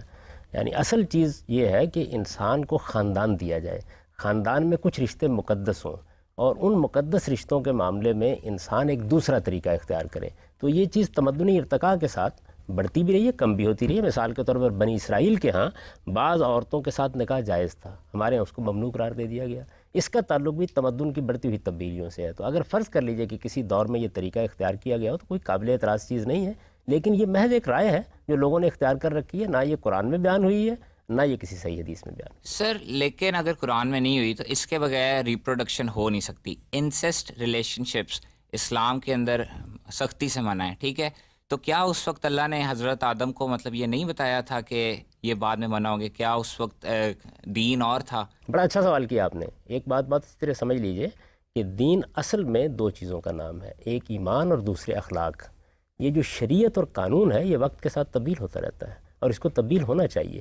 اس کی وجہ یہ ہے کہ جیسے جیسے تمدن میں تبدیلی آتی ہے تو اس کے لحاظ سے احکام میں بھی تبدیلی پیدا کی جاتی ہے۔ قبائلی نظام میں رشتوں کی نوعیت بالکل اور تھی۔ آپ دیکھیں قبائلی زندگی تھی، اس میں انسان کے لیے جینے کا کوئی راستہ اس کے سوا نہیں تھا کہ اس کی زیادہ سے زیادہ اولاد ہو، تو وہاں اس کو آپ انکریج کرتے تھے۔ بہت زیادہ شادیاں لوگ کرتے تھے کیونکہ 50 بیٹے اگر نہ ہو آدمی کے تو وہ عزت کی زندگی بسر نہیں کر سکتا تھا۔ آج آپ کے لیے 2 بچوں کو سہارنا بہت مشکل ہو جاتا ہے۔ تو یہ تبدیلیاں تغیر ہوتے رہے، یہی وجہ ہے کہ اللہ اپنی شریعت میں بھی تبدیلی کرتا رہا ہے۔ تو قرآن مجید نے اس کو بیان کر دیا کہ ایمان اور اخلاق ابدی حقیقت ہیں، شریعت میں حالات کے لحاظ سے تبدیلی آتی ہے۔ اس وجہ سے اگر اس میں بھی کوئی تبدیلی آئی، جیسے میں نے مثال دی کہ بنی اسرائیل کے ہاں بعض رشتے ممنوع تھے، ہمارے ہاں نہیں ہیں، اور بعض جائز تھے جو ہمارے ہاں ممنوع ہو گیا۔ سر اتنی تبدیلی کہ ابھی ہمیں سختی سے منع کیا اور اس وقت روز یہ کام ہو رہا تھا، مطلب روز آپ جو ہیں وہ شادیاں کر رہے تھے۔ دیکھیے آپ کو رمضان کے مہینے میں سختی کے ساتھ منع کر دیا گیا ہے کہ آپ کھانا نہیں کھائیں گے، لیکن روزے تو پہلی امتوں پر بھی تھے لیکن رمضان میں نہیں تھے۔ تو اس وجہ سے سختی کے ساتھ کا مطلب تو یہ ہے کہ اللہ تعالیٰ نے اب اس کو قانون کے طور پر نافذ کر دیا۔ شریعت کیوں دی جاتی ہے؟ لیکن آپ سزاؤں کو لے لیں، تورات میں جو جرائم کی سزائیں بیان ہو گئی ہیں وہ ہم سے مختلف ہیں بعض معاملات میں۔ یعنی ایک قبائلی تمدن میں سزا دینے کے اور طریقے ہوں گے، سزا کے ثبوت کے اور طریقے ہوں گے، آج کے زمانے میں ہم اور طریقے اختیار کریں گے۔ فرض کر لیجئے کہ ایک زمانے میں قانون دیا جاتا تو یہ کہا جائے گا کہ 2 گواہ لاؤ، آج انگلیوں کے نشانات بول رہے ہیں، تو آپ آج بھی یہ اصرار کریں گے۔ تو اس وجہ سے جیسے جیسے تمدن میں تبدیلی آتی ہے احکام میں بھی تبدیلی آتی ہے، اور یہ تبدیلی آئی ہے۔ یہ میں نے ایک اصول کی بات کی، ہوا کیا ہے اصل میں نے آپ کو بتا دیا کہ نہ کوئی قرآن میں بات بیان ہوئی ہے نہ کسی صحیح حدیث میں، ایک قیاس ہے جو لوگوں نے کر رکھا ہوا ہے اور بظاہر اس پہ کوئی اعتراض نہیں ہوتا۔ غم صاحب، مجھے جو آپ کی ایکسپلینیشن ہے کہ نظریہ ارتقاء کی، اس میں ذرا اختلاف ہے کہ آپ نے یہ کہا کہ جو ڈارون کا نظریہ ہے وہ صحیح نہیں ہے، جو قرآن میں بھی ارتقاء کا نظریہ ہے وہ بہتر ہے اس سے، یا وہ حقیقت ہے اصل۔ بات یہ سر کہ جو ڈارون کا نظریہ تھا وہ فوسل پہ آپ کہہ رہے ہیں کہ وہ ہڈی لے کر اس کے افسانے تراش لیے گئے اور اس طرح طرح کے گمان کیے گئے۔ بات یہ ہے کہ صرف جو ایولیوشن کی جو تھیوری ہے ڈارون کی، وہ صرف فوسل پہ نہیں ہے، بعد میں جب ڈسکوریز ہوئی ہیں، ایمبریولوجی میں ہوئی ہیں، جینیٹکس میں کام ہوا ہے، تو اور زیادہ ایویڈنسز آئے ہیں، تو اسی وجہ سے نیو ڈارونزم شروع ہوئی ہے۔ تو ایک اسٹیبلش فیکٹ بنا ہے، نہ کہ یہ، کیونکہ جب یہ آیا ہے فیکٹ تو بعض لوگ، اس وقت بھی یہ بات ہوئی تھی کہ یہ مطلب ایسے ہو سکتے، تو منقصر مزاج تھا ڈارون، اس نے بڑا تحقیق کی اس پہ 6 سال تک اپنی، اس کے بعد بڑی احتیاط سے 1859 میں یہ کتاب شائع ہوئی۔ سائنس میں جو فوسل کو اسٹڈی کیا جاتا ہے کس طرح بنتے ہیں اور ان کی اسٹڈی کس طرح ہوتی ہے فوسل کی، یہ پورے ایک سائنس ہے، ایک منہاج ہے، اس کا طریقہ ہے، نہ یہ کہ کوئی گپ ہے یا کوئی جس طرح بیٹھ کے۔ اس کے بارے میں ذرا، اور دوسرا آپ نے بتایا کہ ریکارڈ کا مطالعہ کرنا تو ایک سائنسی چیز ہے، نتیجہ کیا نکلا ہے اس کے بعد؟ نتیجہ تخلیق کے حق میں نکل رہا ہے. جینیاتی سائنس جب ڈیولپ ہوئی ہے تو اس کا نتیجہ مذہب اور تخلیق کے نظریے کے حق میں نکلا ہے.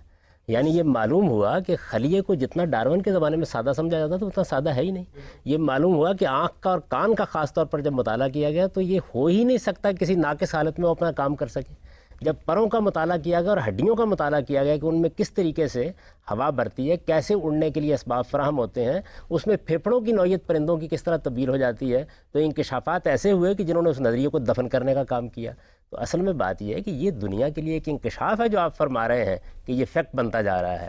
یہ تو جیسے جیسے ایویڈنس سامنے آ رہا ہے, جینیاتی سائنس میں آ رہا ہے, حیاتیات کی دوسری شاخوں میں آ رہا ہے, فوسلز کے ریکارڈ میں آ رہا ہے. وہ تو میں نے ایک مثال دی تھی, اس پر اتنا کچھ لکھا جا چکا ہے. اب ایک ایک چیز یہ بتا رہی ہے کہ تخلیق کا نظریہ جو مذہب پیش کرتا ہے وہ کتنی بڑی حقیقت بنتا چلا جا رہا ہے اور ارتقاء کا نظریہ کتنا بودا ثابت ہوتا چلا جا رہا ہے. ایک ایک چیز نفی کر رہی ہے. یہ کہا جاتا ہے کہ یہ دیکھیے جی 400 ملین سال پہلے یہ سٹار فش تھی, اس کی نوعیت یہ تھی. اچھا, یک بیک یہ معلوم ہوتا ہے کہ وہ آج بھی دنیا کے اندر پائی جاتی ہے, اس کی بہت سی اقسام دستیاب ہو جاتی ہیں. اس کے بارے میں خیال کیا جاتا ہے کہ یہ اصل میں مچھلی سے آگے بڑھنے کا عمل تھا جو دکھا رہی تھی. آج اسی صورت میں مچھلی سمندروں کے اندر موجود ہوتی ہے اور یہی لوگ ہمیں بتاتے ہیں کہ وہ 180 فٹ کی سے کم کی گہرائی تک آتی ہی نہیں سرے سے, سمندروں ہی کی چیز ہے, زمین پر نکلنا کیا. یہ سوال پیدا ہوتا ہے اس کے بارے میں کہ وہ مچھلی جب پانی سے نکلی ہوگی تو نکلنے کے بعد ارتقاء کے مراحل طے کرنے کے لیے وہ باہر تو نکل آئی, وہ جی کیسے ہوگی؟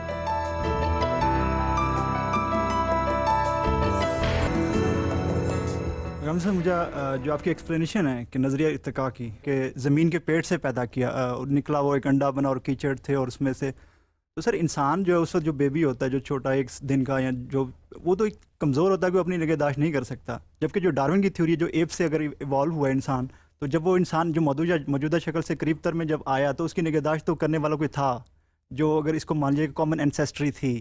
تو اس کو تو سر اور بھی زیادہ ایویڈنسز ملتے ہیں, مطلب صرف قیاسات اور جو فاسل تو ایک ڈائریکٹ ایویڈنس ہوتا ہے. اس کے بعد جو جینز پہ جو کام کرنے والے جو زیادہ تر ریسرچر ہیں وہ کیوں ایتھیسٹ ہوتے جا رہے ہیں یا ہیں, ایک سروے بھی ہیں میڈیا میں, اور یہ ایسی بات نہیں ہے کہ کریشنزم کو سپورٹ کریے, بگ بینگ تھیوری ہے جو کریشنزم کو سپورٹ کریے, لیکن اس کے علاوہ جو باقی جو یہ علوم ہیں ان میں سر میں دعوت دوں گا کہ آپ ان تمام علوم کا مطالعہ کریں, دیکھیں انہوں نے کیا انکشافات کیے ہیں. جب ہم نے انسان کے ڈی این اے کے اندر جو کچھ تھا اس کو پڑھا ہے تو کیا انکشافات ہوئے ہیں. انسان کے جین کا مطالعہ کیا تو کیا انکشافات ہوئے ہیں. ہم نے جب خلیے کا مطالعہ کیا تو اس کی کیا پیچیدگیاں سامنے آئی ہیں. ان سب چیزوں نے یہ بات بالکل واضح کر دی ہے کہ یہ تصور کرنا کہ مختلف مراحل سے گزرتے ہوئے یہ سارا معاملہ ہوا ہے, یہ تصور اب محض تصور اور محض خیال اور محض وہم بن کے رہ گیا. ڈیزائنر تھیوری آپ بتا رہے ہیں کہ اس کے اگینسٹ اٹھی ہے, اور وہ بھی سائنس نے پیش کیا نہ کہ مذہب نے.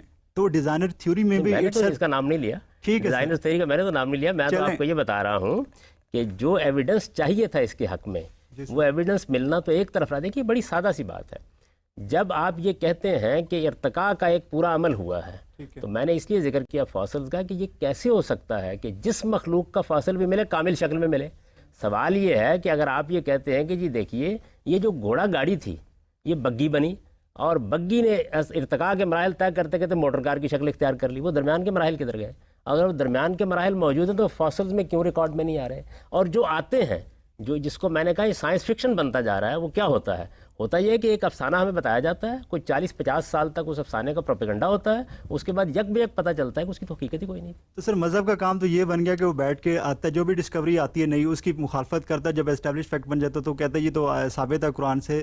جو آپ کہہ رہے ہیں کہ بیچ کے فاسل جو غائب ہیں, ٹھیک ہے, اس کی بھی ایکسپلینیشن. مذہب کی بحث کیوں کہتے ہیں؟ میں یہ کہتا ہوں کہ ہم تو اس کے اوپر تنقید کر رہے ہیں کہ فکشن کو سائنسی حقیقت. میرا یہ خیال ہے کہ آپ کو اعتراض ڈارون کی تھیوری پہ نہیں ہے, اس کے ساتھ جو الہاد وابستہ ہے اور اس کے جو نتائج نکل رہے ہیں معاشرے کی سطح اس پر زیادہ اعتراض ہے, نہ کہ ایولیوشن کی تھیوری اٹ سیلف پہ. اسی لیے جو آپ ایولیوشن کی تو مجھے تو کسی پر بھی اعتراض نہیں. میرا اعتراض صرف یہ ہے کہ جو چیز حقیقت نہیں بنی, جس کے خلاف ایویڈنس آتا چلا جا رہا ہے, دیانتداری کا تقاضا یہ ہے کہ اس کو ایسے ہی پیش کیجیے. آپ اس کو عقیدہ بنا کر کیوں پیش کرتے ہیں؟ سر کیا ایویڈنس آ رہا ہے زیادہ جو اس میں سر جو دونوں وہ پوائنٹ آف ویو وہ بھی اسی طرح پوٹینشیل ہے ان کے اندر بھی جو اس کو فیور کر رہے ہیں, اور جو کریٹکس ہیں ایولیوشن کے تو اس میں بھی پوٹینشیل ہے جو دونوں اس کے چیز کو کباڑ خانے میں کیوں پھینکنا ہے؟ اصل میں تو رویہ ہے جس پر نقد ہو رہا ہے. ایک چیز ایک نظریہ ہے, نظریے کو نظریے کی حیثیت سے رکھیے, اس کے حق میں کوئی ایویڈنس آئے تو اس کو بھی دیانتداری کے ساتھ پیش کیجیے، اس کے خلاف ایویڈنس آئے تو اس کو بھی پیش کیجیے. جب کسی نظریے کے حق میں آپ تعصب کا مظاہرہ کریں گے پھر اس پر تنقید کی جائے گی. تعصب کا مظاہرہ ایولیوشن کے جو اگینسٹ ہیں ان کی طرف سے ہوتا ہے، نہ کہ جو اس کے پرو ہیں، جو اس کو پیش کرتے ہیں، اس کی فیور میں جو مختلف جو علوم ہیں اس کے ذریعے وہ کرتے ہیں. دوسرا سر میرا سوال یہ ہے کہ جو قرآن سے آپ ایولیوشن میں کسی ایسے شخص کا نام پوچھ سکتا ہوں؟ آپ علم پہ گفتگو کر رہے ہیں جس نے تعصب کا اظہار کیا ہو. یعنی یہاں تو صورتحال یہ ہے کہ آپ باقی مذاہب کو چھوڑیے، ہمارے ہاں تو پچھلے 70-80 سال میں جتنے اہل علم بھی پیدا ہوئے ان کی اکثریت نے اس کو ماننا شروع کر دیا تھا. تو تعصب کا مظاہرہ کہاں کیا گیا کہ اس کو مانے بغیر چارہ نہیں رہا. تعصب کا مظاہرہ نہیں، ایک چیز فیسینیٹ کرتی ہے پہلے مرحلے میں، چارہ کیا مطلب؟ کوئی چیز حقیقت بنے گی تو پانی جائے گی. یعنی اس کے اوپر 15,000 سوالات ہوتے ہیں جن کا جواب بھی دینا چاہیے. وہ کون سی بات ہے کہ جو ابھی سامنے آئی ہے؟ ہر چیز نے پیچھے پیچیدگی پیدا کی ہے، مشکلات پیدا کی ہیں، اور یہ بتایا کیا چیز ہے. اس وقت میں یہ بات نہیں عرض کر رہا ہوں کہ کیا چیز غلط ہے اور کیا صحیح ہے، میں یہ کہتا ہوں کہ جو چیز جتنی ہے اس کو اس مقام پہ رکھیے. قرآن مجید نے جو تصور پیش کیا ہے اس کو بھی مطالعہ کیجیے. اور یہ جو آپ نے بات کہی کہ جب بچہ پیدا ہوا ہوگا، تو میں نے اس کا جواب دے دیا تھا. یعنی بظاہر یہی معلوم ہوتا ہے کہ وہ بچے کی صورت میں پیدا نہیں ہوا، بڑی عمر میں پیدا ہوا ہے. اس کو بچے کی صورت میں دوسرے مرحلے کے اندر پیدا کرنا شروع کیا گیا ہے. تمام مخلوقات کے بارے میں بظاہر یہی معلوم ہوتا ہے کہ جب وہ زمین کے پیٹ سے پیدا ہوئی ہیں تو اس موقع کے اوپر وہ یعنی ایک حد تک یوں سمجھ لیجیے کہ اپنے معاملات کو خود انجام دینے کی کیفیت میں پیدا ہوئی. قرآن کے حوالے سے ایک قیاس کریں تو میرا سر ایک دوسرا سوال ہے کہ بڑی اچھی بات کہی آپ نے، مجھے اس پہ تبصرہ کر لینے دیجیے. قرآن کے حوالے سے ایک قیاس کر رہا ہوں، آپ بھی چند حقائق کے حوالے سے قیاس کر رہے ہیں. لیکن میرے پاس سوال یہ ہے فوسل کے ایویڈنس ہیں، جینز فوسل کے ایویڈنس آج راہ کرم بیان کر دیجئے، دنیا کو باخبر کیجئے، اس وقت اطلاع کیجئے دنیا کو کہ اس کے حق میں فوسل میں یہ ریکارڈ میں آ گیا ہے.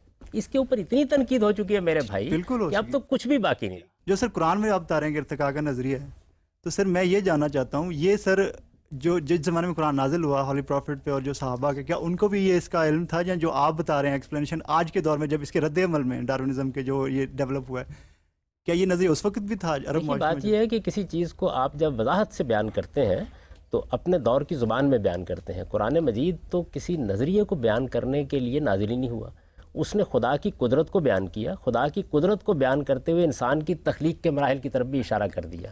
وہ اشارہ ہے جس اشارے کو ہم سمجھتے ہیں، اپنے فہم کے مطابق بیان کر دیتے ہیں، اس پر کوئی اصرار نہیں کرتا. ہر آدمی کا ایک فہم ہے، اس کے لحاظ سے وہ بات بیان کر رہا ہوتا ہے. سادہ بات قرآن مجید نے کہی اور یہ بتایا کہ ان 2 مراحل سے گزر کر انسان کی تخلیق ہوئی ہے. توجہ دلا رہے ہیں کہ اس کا مطالعہ کیجئے، اس پر غور کیجئے. یہ بھی ایک نقطہ نظر ہے، اس نقطہ نظر کو بھی زیر بحث لے آئیے. کسی چیز کے خلاف تعصب کیوں ہو؟ یعنی اگر ڈارون کے نظریہ ارتقاء کا مطالعہ آپ پچھلے 150 سال سے کر رہے ہیں اور اس کے حق میں آپ ایویڈنس فراہم کر رہے ہیں، تو تخلیق کا نظریہ جو قرآن مجید پیش کر رہا ہے از راہ کرم، اس کو بھی اسی طریقے سے پڑھ کے دیکھیے، اس کا بھی اسی طریقے سے مطالعہ کیجیے. اگر آپ کو 400 ملین سال پہلے بھی اتنی ہی ڈیولپڈ آنکھ مل گئی ہے جتنی وہ آج کسی مخلوق کے اندر موجود ہے، تو یہ بھی آپ کے تدبر کو اور آپ کی عقل کو آواز دیتی ہے کہ اس پر بھی تھوڑی دیر کے لیے غور کر لیجیے. اور اگر آپ کے پیش کردہ جو ایویڈنس تھے اور ان کے جتنے بھی تخمینے تھے وہ اگر بے معنی ثابت ہو رہے ہیں تو دنیا کو بتا دیجیے کہ اس معاملے میں غلطی ہوئی تھی. غامدی صاحب، ابھی آپ نے اس بات سے ایگری نہیں کیا کہ انسان کا ارتقاء جو ہے وہ چمپینزی سے ہوا ہے. تو اگر اس بات کو تھوڑی دیر کے لیے بھی مان بھی لیا جائے کہ انسان جو ہے وہ ایڈم اور ایو کی اولاد ہیں، تو پھر ان ساری اسپیشیز کے اندر اتنا زیادہ ڈفرینس کیوں ہے؟ کہ یعنی شکل و شبات کے اندر اگر افریقہ کی سائڈ پر چلے جائے تو شکل و شبات ٹوٹلی چینج ہے، یہاں پر آ جائیں تو بالکل ڈفرینس ہے. تو یہ اتنا زیادہ ڈفرینس کیوں ہے پھر؟ اگر شکل و شبات ایک بالکل ظاہری چیز ہے، یہ تو آج بھی اختلاط ہوتا ہے تو اس کے نتیجے میں بڑی تبدیلیاں آنی شروع ہو جاتی ہیں. آپ دیکھیں شکل و شبات کے اوپر اصل میں یہیں سے تو ڈارون نے غلطی کھائی ہے. وہ تبدیلیاں جو انسان کے ظاہری وجود کے اندر ہوتی ہیں وہ حالات کے لحاظ سے بھی ہوتی ہیں، وہ اس کے ماحول کے اعتبار سے بھی ہوتی ہیں، اس کے پیشے کے لحاظ سے بھی ہوتی ہیں، اس کو کس کلائمیٹ میں رہنے کا موقع ملا اس کے لحاظ سے بھی ہوتی ہیں. اس کا ارتقاء سے کیا تعلق ہے؟ ذہن کے لحاظ سے، فکر کے لحاظ سے، شعور کے لحاظ سے، انسانیت کے لحاظ سے آپ ایک حبشی کو لے لیجئے، ایک یورپ میں رہنے والے انسان کو لے لیجئے، اس میں کیا فرق ہے؟ یہ تو بلکہ نظریہ آپ اس کے اندر اتر کر دیکھیں، یہ سخت نسل پرستی پر مبنی ہے. اس کے نتیجے میں جو سفید نسلیں ہیں ان کی برتری کا تصور ہے جس کو دینے کی کوشش کی جا رہی ہے. یہ کیا حقیقت ہے؟ جس طرح آپ مذہبی لوگوں سے یہ تقاضا کرتے ہیں کہ وہ اگر کوئی نئی تحقیق سامنے آتی ہے تو بغیر کسی تعصب کے اس کا مطالعہ کریں، اسی طرح ہم یہ مطالبہ کر رہے ہیں کہ قرآن مجید کا مطالعہ بھی اسی طرح بے تعصبی کے ساتھ کیجیے. اس نقطہ نظر پر بھی غور کر لیجیے. یہ ایک دوسرا نقطہ نظر ہے.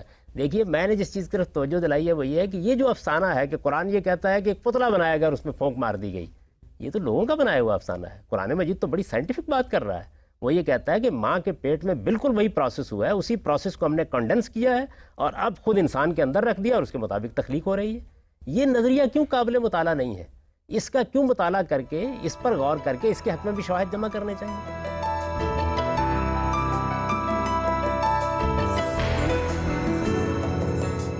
ڈاکٹر صاحب، نظریہ ارتقاء کے سامنے آنے سے قبل مسلمان، یہودی اور عیسائی علماء کرام تخلیق کو کامل تصور کرتے تھے، جبکہ آج کے دور کے بعض مسلمان علماء کرام اور یہاں تک کہ ویٹیکن کے پوپ نے بھی نظریہ ارتقاء کو مذہبی تعلیمات سے ہم آہنگ قرار دیا ہے۔ آخر گامدی صاحب، جب بھی سائنس اپنا موقف بدلتی ہے تو مذہبی حلقے بھی اپنے موقف کو مینیور کیوں کر لیتے ہیں؟ یعنی نظریہ ارتقاء کے سامنے آنے سے قبل کبھی بھی مذہبی حلقوں کو ارتقاء کا مسئلہ درپیش نہیں آیا؟ نہیں، دیکھیے بات یہ کہ جب کوئی نقطہ نظر سامنے آتا ہے تو اس کے بعد ہی اس پر غور و خوض شروع ہوتا ہے اور اس کے بارے میں منفی یا مثبت رائے قائم کی جاتی ہے۔ قرآن کوئی سائنس کی کتاب نہیں ہے کہ مسلمان اس کی بنیاد پر سائنسی نظریات قائم کرتے اور غور و خوض کر کے نتائج نکالتے۔ سائنس ایک بالکل الگ علم ہے، اس میں حیاتیات کا، اس میں طبعیات کا مطالعہ کیا جاتا ہے۔ یہ انسانی علم ہے اور اس انسانی علم کی بڑی قدر و منزلت ہے۔ قرآن مجید کا مطالعہ لوگ ہدایت کی کتاب کے طور پر کر رہے تھے، وہ انسان کے موت کے مسئلے کو موضوع بحث بناتا ہے اور اس مسئلے کے بارے میں انسان کو ہدایت دیتا ہے۔ یہ جب مسئلہ زیر بحث آئے گا تو اب دیکھا جائے گا کہ کیا اس میں کوئی بات قرآن کے خلاف تو نہیں ہے، کیا اس میں کوئی ایسی چیز تو نہیں ہے کہ جو قرآن مجید کے کسی تصور، کسی فلسفے پر اثر انداز ہوتی ہے۔ یہ ہر چیز کے بارے میں دیکھا جائے گا۔ آپ دوا ایجاد کریں گے، ہم یہ دیکھیں گے کہ اس کے اندر کوئی اخلاقی خرابی تو نہیں پیدا ہو رہی۔ آپ کوئی ڈرامہ کریں گے، آپ کوئی فکشن لکھیں گے تو دیکھا جائے گا نا کہ اس کا اخلاقی پہلو ہے یا نہیں ہے۔ تو یہ چیزیں جس وقت سامنے آتی ہیں اسی وقت اس کا مطالعہ کیا جاتا ہے۔ کہ قرآن مجید میں ایک جگہ آتا ہے کہ آسمان اور زمین پہلے جڑے ہوئے تھے اور ہم نے ان دونوں کو علیحدہ علیحدہ کر دیا۔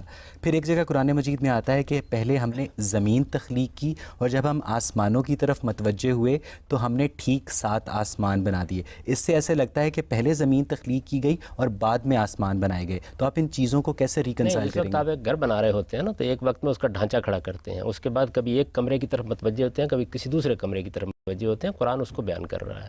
قرآن مجید نے ایک مقام کے اوپر ترتیب سے یہ ساری چیزیں بیان کر دی ہیں اور باقی موقعوں کے اوپر وہ یہ بتاتا ہے کہ ہم نے تخلیق کے مختلف مراحل کس طریقے سے روبہ عمل کیے ہیں۔ تخلیق کے مختلف مراحل جو ہیں ان میں کبھی آسمان پر کام ہو رہا ہے، کبھی زمین پر کام ہو رہا ہے، اس کو قرآن مجید نمایاں کرتا ہے خدا کی قدرت کے بیان کے پہلو سے۔ کسی سائنسی حقیقت کو بیان کرنے کے لیے اصل میں وہ اس کو موضوع ہی نہیں بناتا۔ تو یہ حقیقت سمجھ لینی چاہیے کہ قرآن کا موضوع حقیقت میں کیا ہے۔ یہ بالکل درست ہے کہ قرآن جب کوئی بات بیان کرتا ہے تو ایسے خوبصورت الفاظ میں اس کو بیان کرتا ہے کہ جس کے بعد حقیقت کی ایک اجمالی تصویر آپ کے سامنے آ جاتی ہے۔ تفصیلات بیان کرنا یہ نہ اس کا موضوع ہے نہ اس کا مقصد ہے۔ اس کے لیے آپ اپنے علم کی طرف رجوع کیجئے اور وہاں پر نظریات قائم کریں، اس کے لیے ایویڈنس فراہم کریں۔ صاحب، جو جدید انسان ہے ہومو سیپین ہے، اس کی عمر سائنس تقریباً 2 لاکھ سال بتاتی ہے۔ تو غامدی صاحب، جو پہلا مونوتھیسٹک مذہب ہے یہودیت، جس کا ہمیں تاریخ میں سراغ ملتا ہے، وہ آج سے کوئی 3000 سال قبل آیا۔ تو غامدی صاحب، یہ جو بیچ کے 1,97,000 سال ہیں، اس میں کیوں خالق اپنی مخلوق کی ہدایت سے بے خبر رہا؟ میرا تو رجحان یہ ہے کہ خود انسانی تخلیق کا وہ پہلا مرحلہ ہے جس کو آپ 2 لاکھ سال تک لے جاتے ہیں، اس مرحلے میں انسان کا قالب تیار ہوا ہے۔ اس کے بعد دوسرا مرحلہ ہے جس میں انسان کے اندر وہ روح پھونکی گئی ہے جس نے انسانی شعور اس کو دیا، انسانی شخصیت دی ہے۔ مذہب کی تاریخ اور بلکہ انسان کی تاریخ اس کے بعد شروع ہوتی ہے۔ یعنی انسان وہ کب شروع ہوئی ہے یہ ضروری نہیں کہ وہ جو ہم عام طور پر بائبل سے اندازہ لگاتے ہیں، ہو سکتا ہے اسے بہت پہلے شروع ہوئی ہو۔ بائبل میں جو نسب نامہ بیان ہوا ہے وہ پرانے طریقے پر بیان ہو گیا۔ اس میں ہوتا تھا یہ عام طور پر کہ بڑے بڑے لوگوں کا نام ذکر کر دیا جاتا تھا، یعنی اس کی بنیاد پر کوئی حتمی بات انسان کی عمر کے بارے میں نہیں کہی جا سکتی۔ انسان کے جسمانی ارتقاء کے ساتھ ساتھ اس کا فکری ارتقاء بھی ہوا ہے۔ 2 مراحل ہیں۔ دیکھیے بات یہ ہے کہ انسان کا ایک مرحلہ وہ ہے کہ جس میں نے جس طرح عرض کیا وہ زمین کے پیٹ سے پیدا ہوا ہے، اس میں اس کا قالب درست ہوا ہے، اس کا حیوانی وجود مکمل ہوا ہے۔ اسی کو قرآن نے بیان کیا ہے۔ حیوانی وجود کی تکمیل کے بعد پھر وہ دوسرا مرحلہ آیا جس میں اس میں اپنی نسل خود پیدا کرنے کی صلاحیت رکھی گئی ہے۔ پھر اس موقع کے اوپر قرآن کہتا ہے کہ ہم نے اس میں روح پھونک کر اس کو انسانی شرف عطا فرمایا ہے۔ اب وہ پہلا مرحلہ کتنے ہزار سال پر، کتنے لاکھ سال پر محیط تھا، کچھ نہیں کہا جا سکتا اس کے بارے میں۔ قرآن نے اس کی مدت کو نہیں بیان کیا، لیکن 2 مراحل کی بالکل الگ الگ نشاندہی کر دی ہے۔ یعنی انسان کے اس جسمانی قالب کی تیاری کا ایک مرحلہ ہے، اس کے حیوانی وجود کی تکمیل۔ اب بھی ایسا ہی ہوتا ہے۔ اب بھی قرآن مجید یہ کہتا ہے کہ انسان کا جو حیوانی قالب ہے، زندگی تو موجود ہوتی ہے نا، وہ تو نطفے کے اندر سے جب انسان کی تخلیق شروع ہوتی ہے تو زندگی کا عمل شروع ہو جاتا ہے، لیکن قرآن مجید یہ کہتا ہے کہ مختلف مراحل سے گزرنے کے بعد کوئی کم و بیش 120 دن کے بعد وہ وقت آتا ہے جب اس میں روح پھونکی جاتی ہے اور اسے انسانی شخصیت دی جاتی ہے. تو آج بھی وہ کم و بیش 120 دن کے بعد ملتی ہے، اس وقت ہو سکتا ہے ہزاروں سال کے بعد ملی. صحیح، پوچھو. سر میرا سوال آپ سے یہ ہے کہ اگر ہم خدا کے مذہب کو اس کی ایک انٹینجیبل کریشن مان لیں اور اس کے پروسیس کو دیکھیں اور اس کو ایوولوشن کے نظریے سے منطبق کرنا چاہیں، تو مجھے جہاں تک نظر آتا ہے وہ 3 چیزیں نظر آتی ہیں. ایک تو وہ بنیادی پوٹینشیل ہے جو خدا نے انسان کو دیا، جو کہ اس کا دماغ ہے.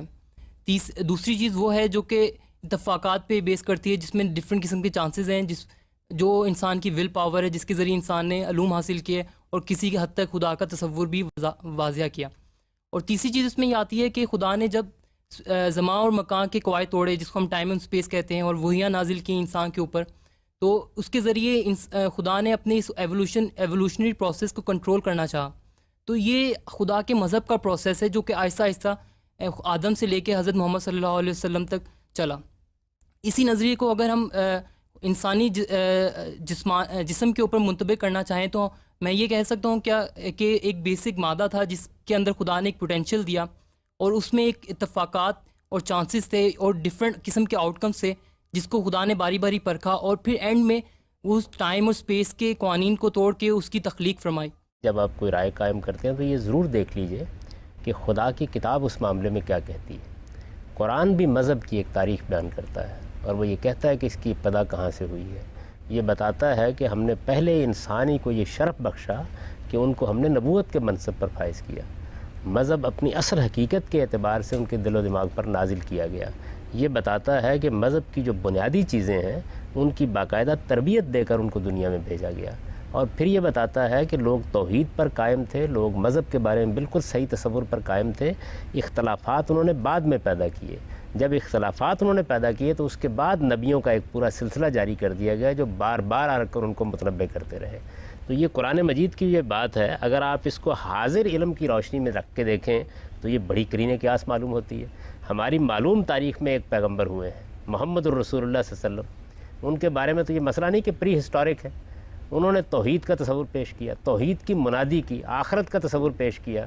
آپ مجھے یہ بتائیے کہ اس کے بعد ہمارے ہاں جو فرقے پیدا ہوئے، جو گروہ پیدا ہوئے، ان میں کتنا زوال آ گیا، کتنے اختلافات انہوں نے پیدا کر دیے. تو یہ جو ہم اس دنیا کے اندر 1400-1500 سال میں اپنی آنکھوں سے دیکھ رہے ہیں، اسی پر قیاس کیوں نہ کریں کہ ماضی میں یہی پیش آیا ہوگا. تو یہ نظریہ زیادہ قرین قیاس ہے یا وہ نظریہ زیادہ قرین قیاس ہے، اس کا مطالعہ کرنا چاہیے. سر اگر یہ تصور کیا جائے کہ انسان بچے کی صورت میں پہلے پیدا نہیں ہوا، کچھ شعور تھا، تو آپ مجھے یہ بتلائیے کہ اس کی شعوری کیفیت کیا تھی. اب ہم دیکھتے ہیں کہ آپ بلوغت میں جاتے ہیں بچپن سے تو آپ کو شعور آتا ہے، تو پھر کیا وہ باشعور تھا پہلے سے؟ یہ آدم و حوا کے بارے میں یہی معلوم ہوتا ہے کہ وہ باشعور تھے. اللہ تعالیٰ نے ان سے کلام کیا، ان کو مخاطبے کا شرف حاصل ہوا، ان کو ایک خاص جگہ پر رکھ کر بتایا گیا کہ ان کی فطرت کیا ہے، ضروری تعلیم دی گئی، اس کے بعد اس دنیا کی ابتدا کر دی گئی. قرآن مجید تو یہ کہتا ہے کہ ہم نے ایک ہی جان سے پوری انسانیت کو پیدا کیا، اور آدم و حوا یہ ہیں جن کی نسل اب دنیا کے اندر موجود ہے. وَبَثَّ مِنْهُمَا رِجَالًا كَثِيرًا وَنِسَاءً. یہ ایک جوڑا ہے، ایک ماں باپ ہے جس سے پوری دنیا میں انسانیت پھیلی. یہ وہ بتاتا ہے. ابھی تک اس کے اس نقطہ نظر کے خلاف کوئی ایویڈنس موجود نہیں ہے، بلکہ یہی نقطہ نظر جتنا زیادہ ایویڈنس فراہم ہوتا جا رہا ہے اس کو کمی کرتا چلا جا رہا ہے.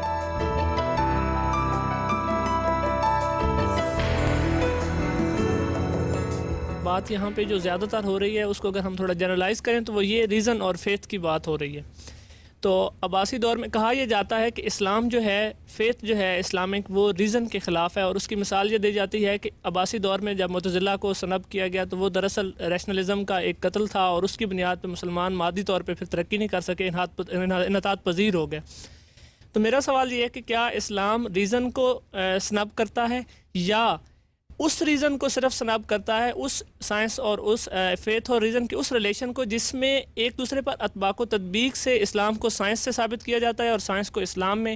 تو کیا یعنی اس کی کیا سٹیٹس کیا ہے اسلام میں صحیح، کہ کیا ریزن جو ہے وہ اسلام میں الاؤڈ ہی نہیں ہے، یا صرف وہاں پہ الاؤڈ نہیں ہے جہاں اطباق و تطبیق کا مسئلہ آتا ہے؟ دیکھیے، اسلام کا مطالعہ آپ جب بھی کریں تو نہ عباسی دور کے حوالے سے کریں، نہ اموی دور کے حوالے سے کریں، نہ عثمانی دور کے حوالے سے کریں. اسلام کا مطالعہ خدا کی کتاب کی روشنی میں ہونا چاہیے. آپ جب قرآن مجید کو پڑھتے ہیں تو قرآن مجید تو ہر تیسری آیت میں اصرار کر رہا ہوتا ہے کہ تم عقل سے کام کیوں نہیں لیتے. تم تدبر کیوں نہیں کرتے, تم غور و خوض کیوں نہیں کرتے؟ تو قرآن مجید کی روشنی میں مذہب کا مطالعہ کرنا چاہیے. جہاں تک عقل اور استدلال کا تعلق ہے, آخر اسی کی بنیاد پر چیزیں مانی جائیں گی, اسی کی بنیاد پر کسی چیز کو نہ ماننے کا فیصلہ کیا جائے گا. عقل اور استدلال سے دستبردار ہونے کے بعد وہ کیا چیز ہے جس کی بنیاد پر آپ کسی چیز کو مانیں گے؟ قرآن مجید اسی اصول کے اوپر اللہ تعالیٰ کے وجود کے بارے میں دلائل دیتا ہے, نبوت کے بارے میں دلائل دیتا ہے, قیامت کے بارے میں دلائل دیتا ہے. وہ دلائل کس کو اپیل کریں گے؟ وہ انسانی عقل ہی کو اپیل کریں گے.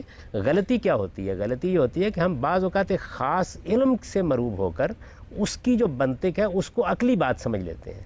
عقل کے کئی دائرے ہیں اور ان میں وہ کام کرتی ہے, عقل کے کئی درجے ہیں اور ان میں وہ کام کرتی ہے, اور عقل کے کئی ذرائع ہیں جن کی بنیاد پر وہ فیصلہ کرتی ہے.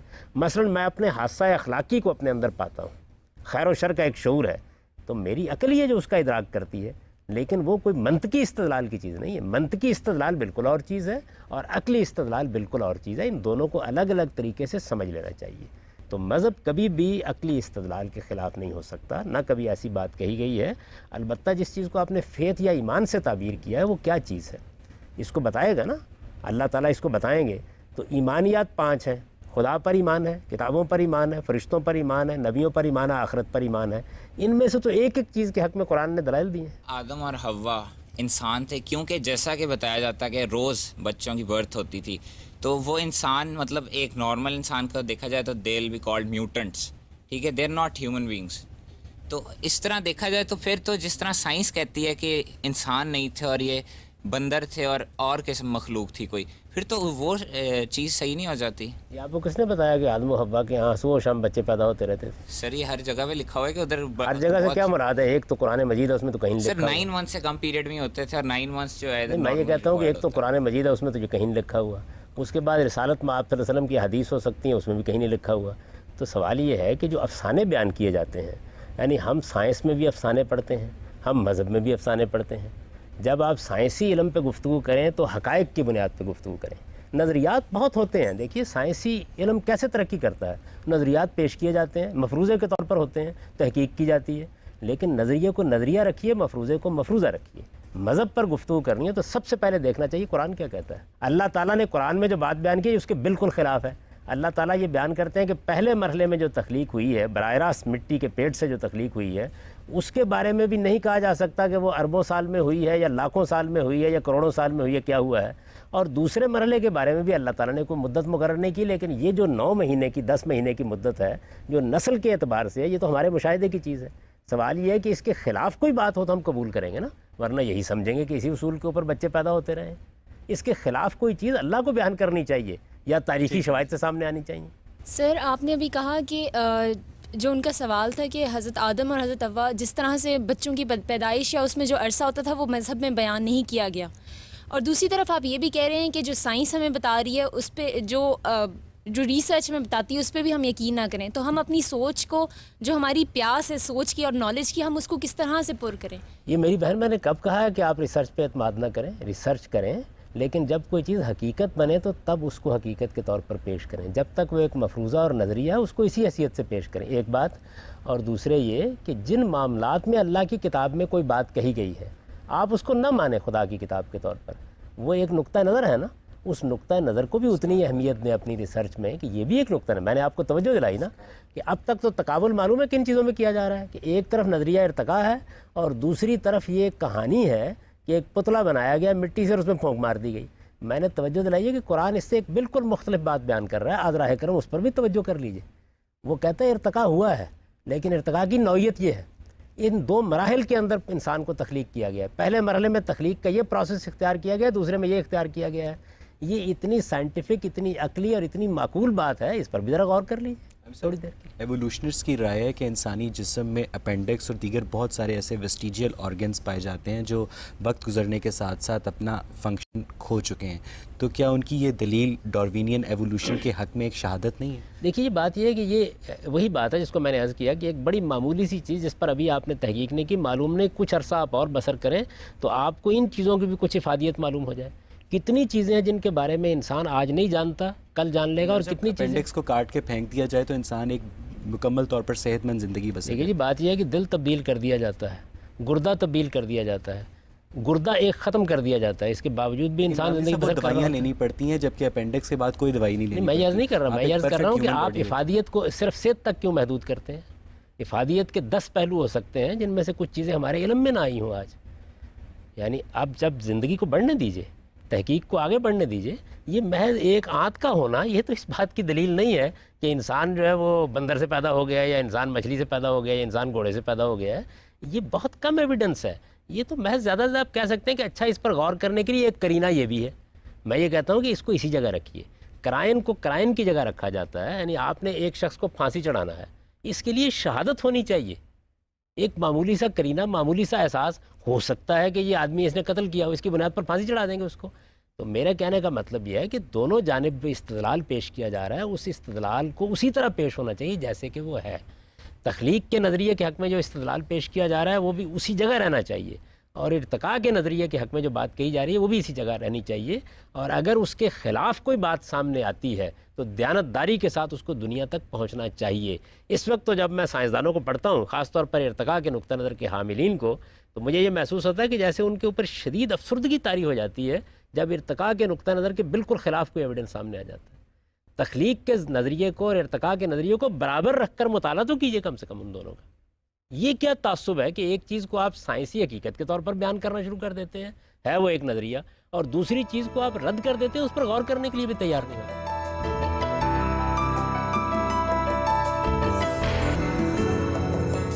آپ کو نہیں لگتا کہ جو نظریہ تخلیق ہے وہ کائنات کی توجیہ کرنے کا ایک بڑا آسان سا طریقہ ہے کہ سب چیزوں کو اللہ تعالیٰ نے اسی طرح بنا دیا، جبکہ جو نظریہ ارتقاء ہے اس میں سارے دنیا کے سائنسدانوں کا وہ مشترکہ ذہنی ورثہ ہے جس میں ان کی بڑی محنت ہے۔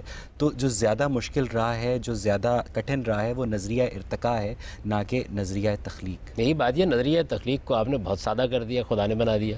میں نے تو آپ کو بتایا کہ قرآن مجید اس کی کچھ تفصیل بیان کر رہا ہے، یعنی یہ بتا رہا ہے کہ یہ تخلیقی عمل کیسے ہوا ہے، اس پر تو غور کرنا چاہیے۔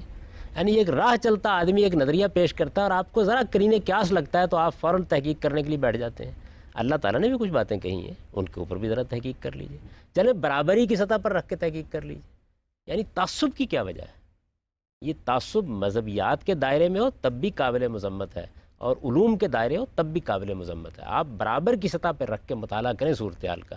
یعنی یہ بات کہ انسان ایک بے مثال تخلیق ہے، یہ بات کہ یہ مخلوقات جو ہمیں نظر آ رہی ہیں ان کے اندر بھی عجیب وزڈم ہے، عجیب حکمت ہے، اس کے اندر بھی اتھا معنویت ہے، یہ بھی کسی چیز کا پتہ دیتی ہے۔ کیا یہ کوئی قابل غور چیز نہیں؟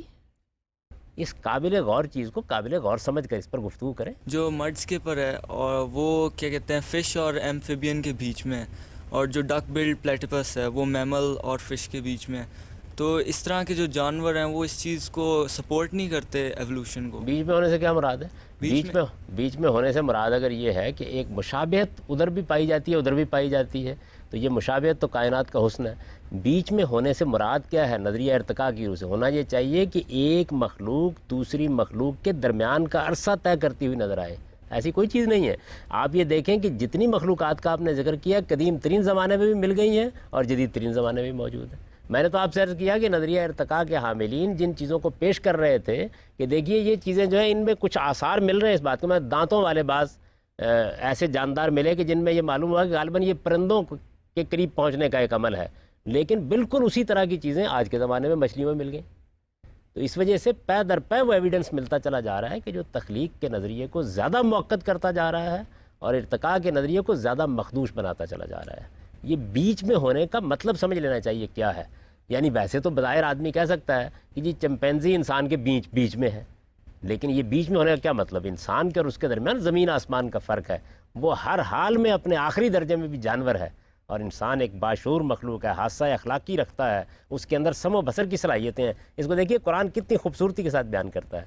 ہم نے انسان کی تخلیق گارے سے کی، ہم نے دوسرے مرحلے میں اس کے اندر نسل پیدا کرنے کی صلاحیت رکھی، ہم نے اس کا تسویہ کیا، اسے نیک سک سے درست کیا، پھر ہم نے اس کے اندر وہ انسانی روح پھونکی جس کے بعد وہ سمیع و بصیر بن گیا اور شعور کے مقام کو پہنچ گیا۔ سائنسدان یہ بھی کہتے ہیں کہ انسان کا اور جو چمپینزی کا کروموسوم ہے وہ 95% ملتا ہے، اور جو انسان کا ایک کتے سے ملتا ہے وہ 75% ہے۔ تو اس سے ہم یہ بھی کہہ سکتے ہیں کہ چمپینزی سے انسان بنا، انسان سے چمپینزی بنا، تو یہ بھی بات جو ایولیوشن کو سپورٹ کرتی ہے. دیکھیے بات یہ ہے کہ ایولیوشن کو جو چیز سپورٹ کرے گی، اگر کبھی اس کو کوئی سپورٹ حاصل ہوئی تو وہ یہ چیز سپورٹ کرے گی کہ جس وقت آپ یہ دریافت کرنے میں کامیاب ہو جائیں گے کہ درمیان کی جتنی کڑیاں ہیں وہ بھی فاسلز میں اسی طرح موجود ہیں جس طرح کامل مخلوقات موجود ہیں. یہ ارتقاء کا نظریہ یہ تقاضا کرتا ہے کہ کامل اور کامل کے درمیان کی مخلوقات یکساں سطح پر دنیا کے اندر موجود رہیں. یہ ہو نہیں سکتا کہ وہ ہمیشہ ہمیشہ کے لیے مٹ جائیں. آپ یہی کہیں گے نا کہ سروائیول آف دا فٹسٹ کے اصول کے اوپر وہ مٹ گئیں درمیان میں، فاسلز میں ہونا چاہیے نا، ان کا کچھ نہ کچھ ریکارڈ ہونا چاہیے. تو اس وجہ سے یہ نظریہ ہے، ایک نظریے کے طور پر اس کو پیش کریں، اس کے اوپر تحقیق بھی کریں، لیکن نظریے کو نظریہ رکھیں. اس کے بالمقابل جو بات قرآن مجید کہہ رہا ہے از راہ کرم، اس پر بھی تھوڑی دیر کے لیے غور کر لیں. سائنسدان اگر ایک بات کہہ رہے ہیں فیکٹ کے طور پر، دریافت کر لیا انہوں نے، تو بہت قابل غور ہے. لیکن اگر ایک نظریہ پیش کر رہے ہیں تو نظریے کا مطالعہ نظریے کے طور پر ہونا چاہیے. صاحب، پوری دنیا کے جو سائنسی حلقے ہیں وہ نظریہ ارتقاء کو ایک فیکٹ کے طور پر تسلیم کرتے ہیں، اور جو پوری دنیا کے مذہبی حلقے ہیں وہ بھی نظریہ ارتقاء کے اوپر منقسم دکھائی دیتے ہیں، متحد نہیں. کیوں؟ پہلی بات کے لیے ایویڈنس چاہیے. کون سا سائنسدان ہے جس نے یہ کہا کہ یہ فیکٹ بن چکا ہے؟ میں تو یہی ماتم کر رہا ہوں کہ کوئی کہنے کے لیے تیار نہیں کہ فیکٹ بن چکا ہے. پیش اس طریقے سے کیا جاتا ہے. یہ فیکٹ اس وقت بنے گا جب کہ اس کے حق میں وہ ایویڈنس میسر آ جائے گا جو ایویڈنس تجربے اور مشاہدے کی سطح تک اس کو پہنچا دیتا ہے. ایسا نہیں ہے. دیکھیے لیبارٹری میں بھی جتنے ابھی تک تجربات ہوئے ہیں وہ بھی سرتسر نفی کرتے چلے جا رہے ہیں، اور جن چیزوں کا مطالعہ کیا گیا ہے ان کے بارے میں معلومات میں اضافے نے دنیا تبدیل کر کے رکھتی ہے. ڈارون کے زمانے میں خوردبین ابھی اتنی ڈیولپ نہیں ہوئی تھی. ڈارون کے زمانے میں ابھی سیل کا مطالعہ اس درجے پر نہیں ہوا تھا. یہ کیا کائنات ہے جو آنکھوں کی صورت میں اور کانوں کی صورت میں اپنا کام انجام دے رہی ہوتی ہے. یہ ان مخلوقات کے اندر بھی اتنی ڈیولپ کیوں ہے جن میں آپ بہت نیچے جا کے ان کا مطالعہ کر رہے ہوتے ہیں؟ یہ بہت سے سوالات ہیں جو پیدا ہو گئے ہیں اور ان سوالات کا مطالعہ ہونا چاہیے. اس کے اوپر فیکٹ کے لفظ کا اطلاق نہیں ہو سکتا. یہ محض ایک نظریہ، ایک تھیری ہے اور اس کو اسی حیثیت سے پیش کرنا چاہیے. ہم یہ کہتے ہیں کہ اس کے مقابل میں قرآن کا جو نقطہ نظر ہے از راہ کرم، اس پر بھی غور کریں. ناظرین، آج ہم نے ارتقاء کے موضوع پہ اپنے شرکاء اور محترم جاوید احمد غامدی کے مابین ہونے والی دلچسپ گفتگو مکمل کی. غامدی صاحب کا یہ استدلال کہ مذہبی اور سائنسی حلقوں کو علمی دیانت سے کنارہ کشی نہیں اختیار کرنے چاہیے، ہمارے لیے غور کی وجہ ہونی چاہیے. اسی لیے مذہبی اور سائنس کے تخلیقی نظریات ایک دوسرے سے مکمل مطابقت نہ رکھنے کے باوجود بھی اس پلورلسٹک معاشرے میں کو ایگزسٹ کر سکتے ہیں جو کسی بھی معاشرے کے زندہ ہونے کی عکاسی کرتی ہیں. اس کے ساتھ ہی اپنے میزبان اویس اقبال اور پروگرام غامدی کی پوری ٹیم کو اجازت دیجیے. خدا حافظ.